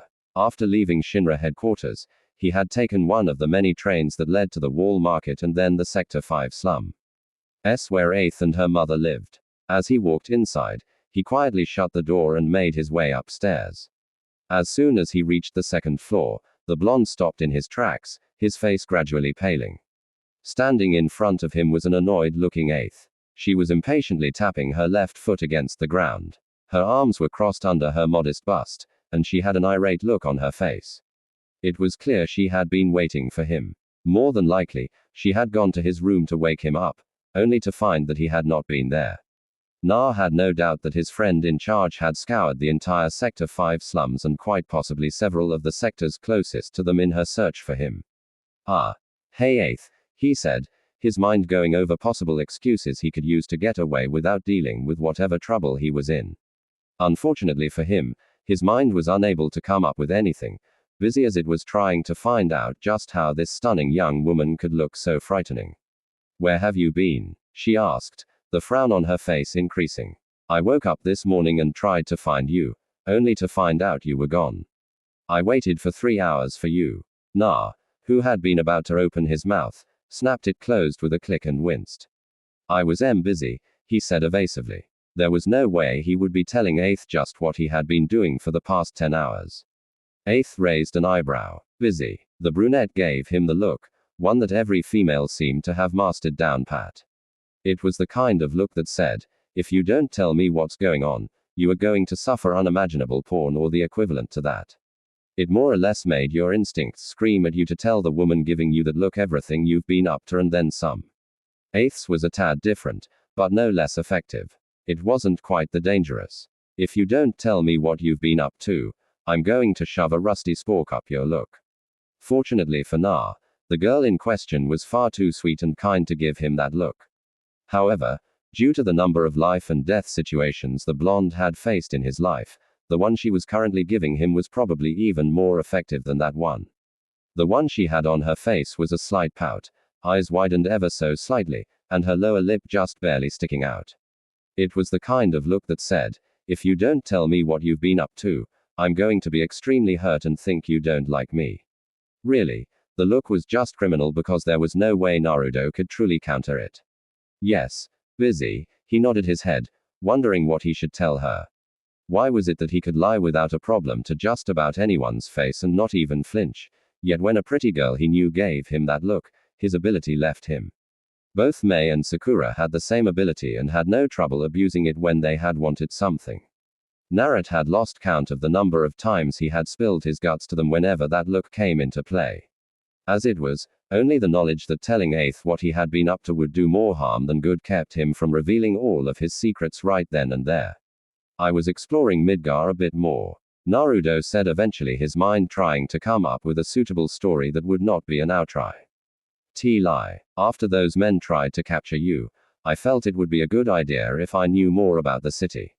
That way I can use the terrain to my advantage. It was a plausible explanation and somewhat true. During his time in the library, he had found a map and used it to memorize much of the city. It just so happened that his exploring had not been done in Midgar itself, but in the library located in Shinra headquarters. So, you left me in this house to explore the city? She asked with a pout. You couldn't have taken me with you, or at the very least left a note so I wouldn't worry half to death. Well, when you put it like that, Na felt himself quickly using ground as Aeth continued giving him the look. His shoulders slumped slightly as he began to realize that there would only be a few ways to solve his little dilemma. Look, I'll make it up to you somehow, he said. I'll do whatever you want me to for the rest of the day. Aeth made Naruto squirm for several more seconds before grinning at him. Walking up to him, the brunette smoothly latched onto one of his arms, both of hers sliding around the appendage as she continued walking. Na was forced to follow her as she made her way out of the house. Well, there was this one movie on the upper plate that came out a few days ago that I wanted to see. LGNs. Fierce winds and snow continued to fall. The winds creating a howl similar to that of an angry beast in the small abandoned outpost. Were there anyone unlucky enough to get caught in this storm, they surely would perish, frozen over by the intensity of the cold. Modio, once a Shinra outpost located several miles south of Icicle Inn, it was nothing more than an abandoned tomb of log cabins and metal constructs. Originally an outpost created when Shinra scientists and engineers gathered to Modio Ravine for Mako extraction and experimentation that they could not afford to let the public see. The entire complex was located in a ravine and fenced off to keep intruders from entering without the people inside knowing about it. Now there was nothing, just the empty buildings and the freezing cold. Drake Kan, one of the few first-class soldiers left in the world after the incident with Sephiroth, looked around the abandoned outpost with intense bluish-green Mako-enhanced eyes. The wind howled in his ear, snow that he paid no heed to hitting his face. Beside him, 6 Shinra troopers stood huddled together, shaking from the cold. He looked over at them, then began issuing commands. Several officers have been killed in recent months. Shinra intelligence has reported sightings of an unknown male coming to Icicle Inn from this area and they think it's him. I want all of you to spread out in pairs. You two, he pointed to the pair further on the left, will be Delta Squad. You guys are Alpha and you two are Beta. While you're in there, I want you to keep your eyes and ears open and your communication device installed at all times. Move out. The Shinra troopers did just them, branching out into pairs of 2 and splitting off from each group as they moved deeper into the abandoned outpost. Drake waited for several minutes before he pressed a hand to the communication piece in his ear. All groups, report in. Delta Squad, reporting in. We've just reached the storage warehouse on the western side of the complex. Over. Alpha Squad here. We're coming up on a storage shed next to near the entrance to the Mako excavation mines. Over. Beta Squad, just now reaching the eastern storage warehouse. Over. I want Delta and Beta to check out the interior of the warehouses. Beta, you wait until further orders are given. Over and out. Drake received a chorus of affirmatives from his earpiece and returned his hand back to its normal position. His eyes scanned his surroundings with the observational skills that only someone who had been in a war gain. Having served in the war against Yi with distinction, Drake was an experienced member of soldier. Albeit, he had not been as distinguished as the likes of Sephiroth, Angel, or even Zack. Then again, he also hadn't gotten involved in the Genesis affair that had served to get them all killed either. Mako-infused eyes found themselves looking up at the large structure to the excavation site. Worn down and rusted metal was frozen over with an icy sleet. The paint had long since worn off, making the entire complex look like Mother Nature had decided to try and get rid of it with its frozen winds. As he walked further into the outpost, he stopped. Drake's eyes shot towards the roof of the eastern warehouse, a frown crossing his face. After a second or two of hard staring, he shook his head and brought it back down to ground level. He could have sworn he just saw someone. Deciding to check in on his troops, Drake raised a hand back to his earpiece. Have you found anything? Over. This is Alpha. There's no movement near the excavation site.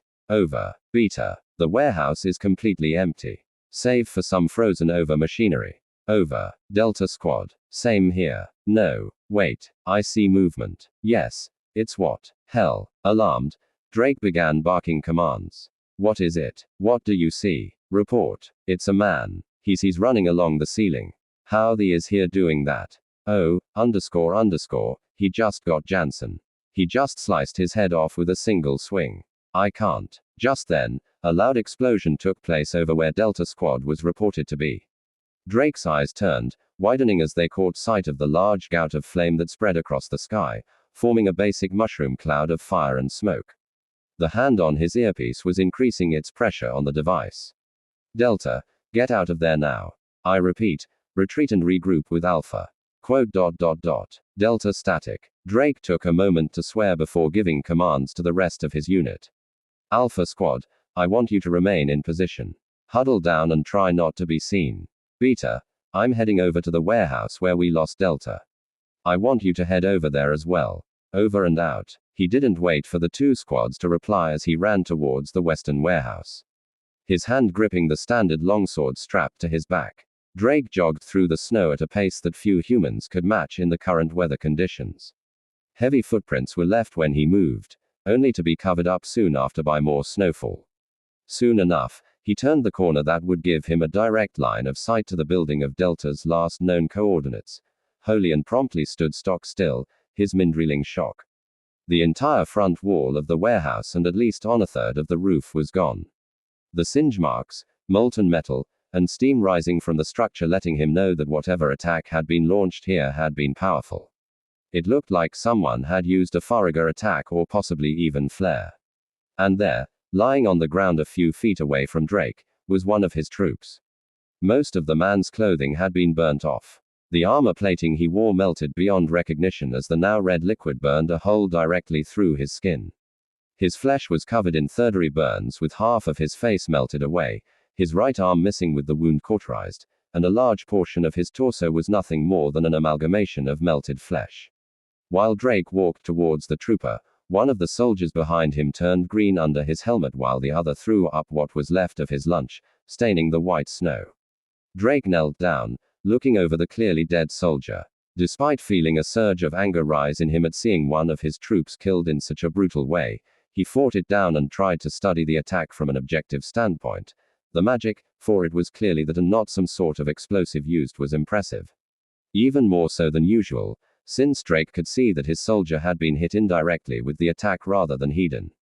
While he could not say for sure, as he had not seen the spell used up close, he was certain that if whatever spell had managed to actually hit him, rather than him getting hit by mere backlash, the attack would have disintegrated his body. Looking into the warehouse and finding it empty, save for the headless remains of his other troop, Drake stood up and placed a hand on his earpiece.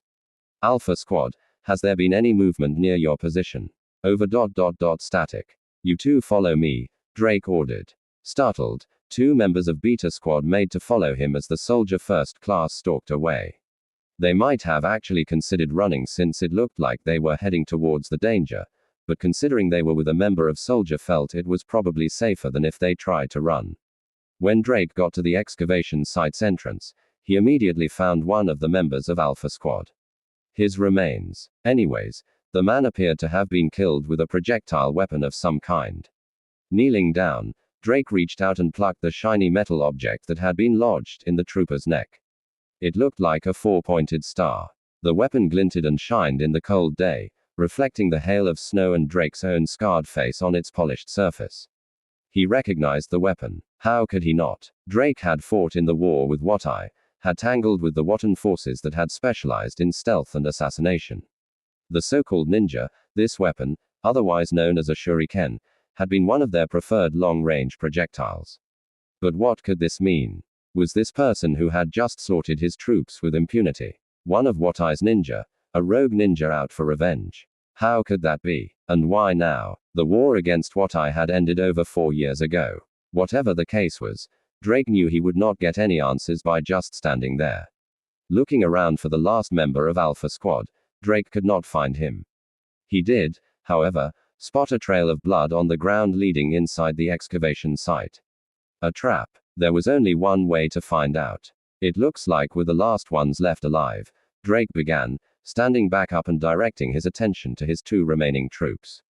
He pointed to the one on the left. I want you to head out of this outpost. Set up long-range communications and relay what we've found back to headquarters.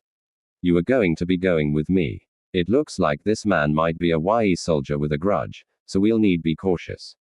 Now, let's move. The two remaining troops did as told. The one nearest Drake, moving with him as he entered the excavation mine, while the other ran towards the exit of the base. As their vision became seeped in darkness, Drake cast and maintained a basic fire spell using the material located in his sword. The bright flame hovered above his hand and lit the path before him and his troop as they moved deeper into the tunnel. The ground was slippery, frosted over with ice, making it difficult to keep one's balance.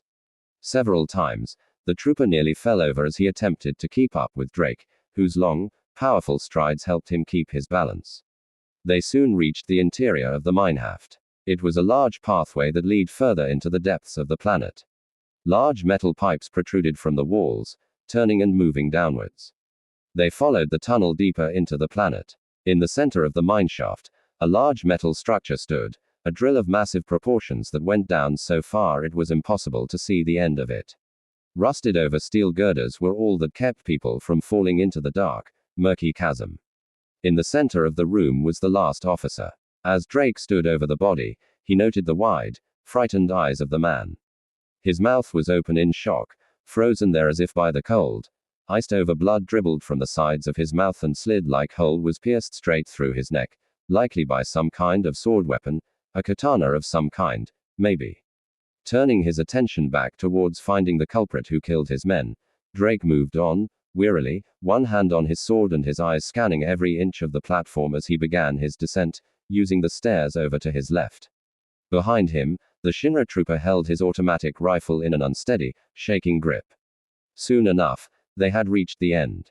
A basic elevator led further down into the depths below. Drake slid the metal fence open, still groaning from the sudden use. He walked in and turned to look at his troop, gesturing for him. The man gulped, but nodded and did as told, walking into the elevator with him. Pressing the button on the side, Drake watched as the fence closed with a grating shriek. Then the elevator began to move. They descended, the walls passing by in a blur. Drake began taking several deep, steadying breaths, preparing for what was likely to be a bloody confrontation. When he found his center, he turned to look at his last troop. I want you to remain several feet behind me. I'll draw our enemy out, and you're going to unload everything you have on him. Understood, sir. The troop, though frightened, took heart in his captain's confidence and steadfastness. Snapping to attention, he gave the first-class soldier a quick salute. The elevator stopped. Drake and the Shinra trooper exited the small compartment, entering the larger blackened room before them. It was almost impossible to tell how large the room was. Most of the lights had long since stopped working, leaving large gaps of pure black in many areas. Drake raised a hand to the sword on his back. He knew he would need to be cautious. A strange sound reached his ears. A whistling sound like that of 1,000 birds chirping. Drake's eyes widened as several hundred blue lights descended towards him.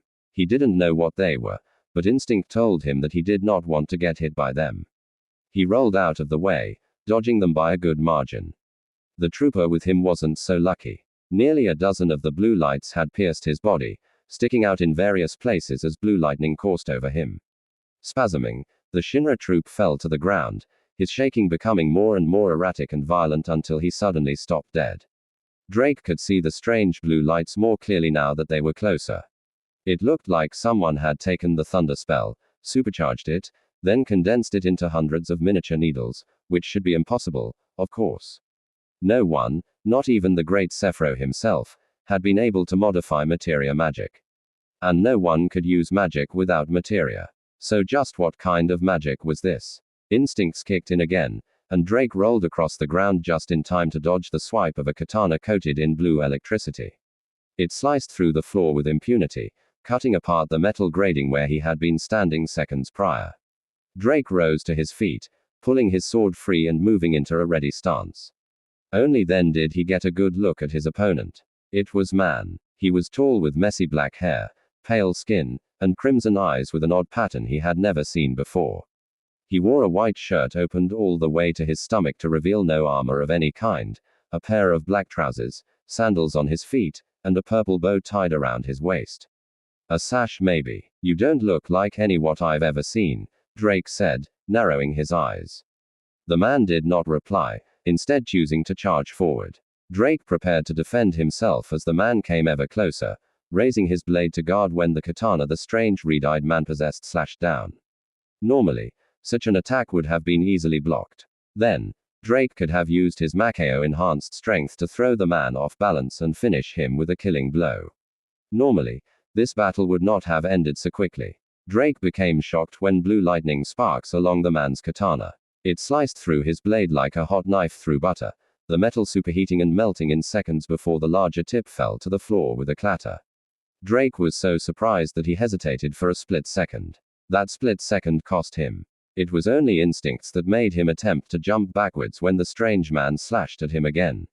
However, he had been too slow in reacting and the man too fast. The slash not only carved a deep gash across his chest plate, the lightning melted through the armor and cut deeply into his flesh, as well as sending thousands of bolts of electricity through his nerves. Drake fell to his knees, lightning coursing over his body in erratic sparks. He found himself unable to move, and the last thing he saw was a pair of demonic red eyes, 3 tomo spinning around hypnotically in each, before a katana descended and sliced his head clean off. So guys, what do you think about this Naruto story? Tell me your opinion in the comments. And if you want more Naruto what if stories, make sure to subscribe to Universe of Naruto. Thanks for watching.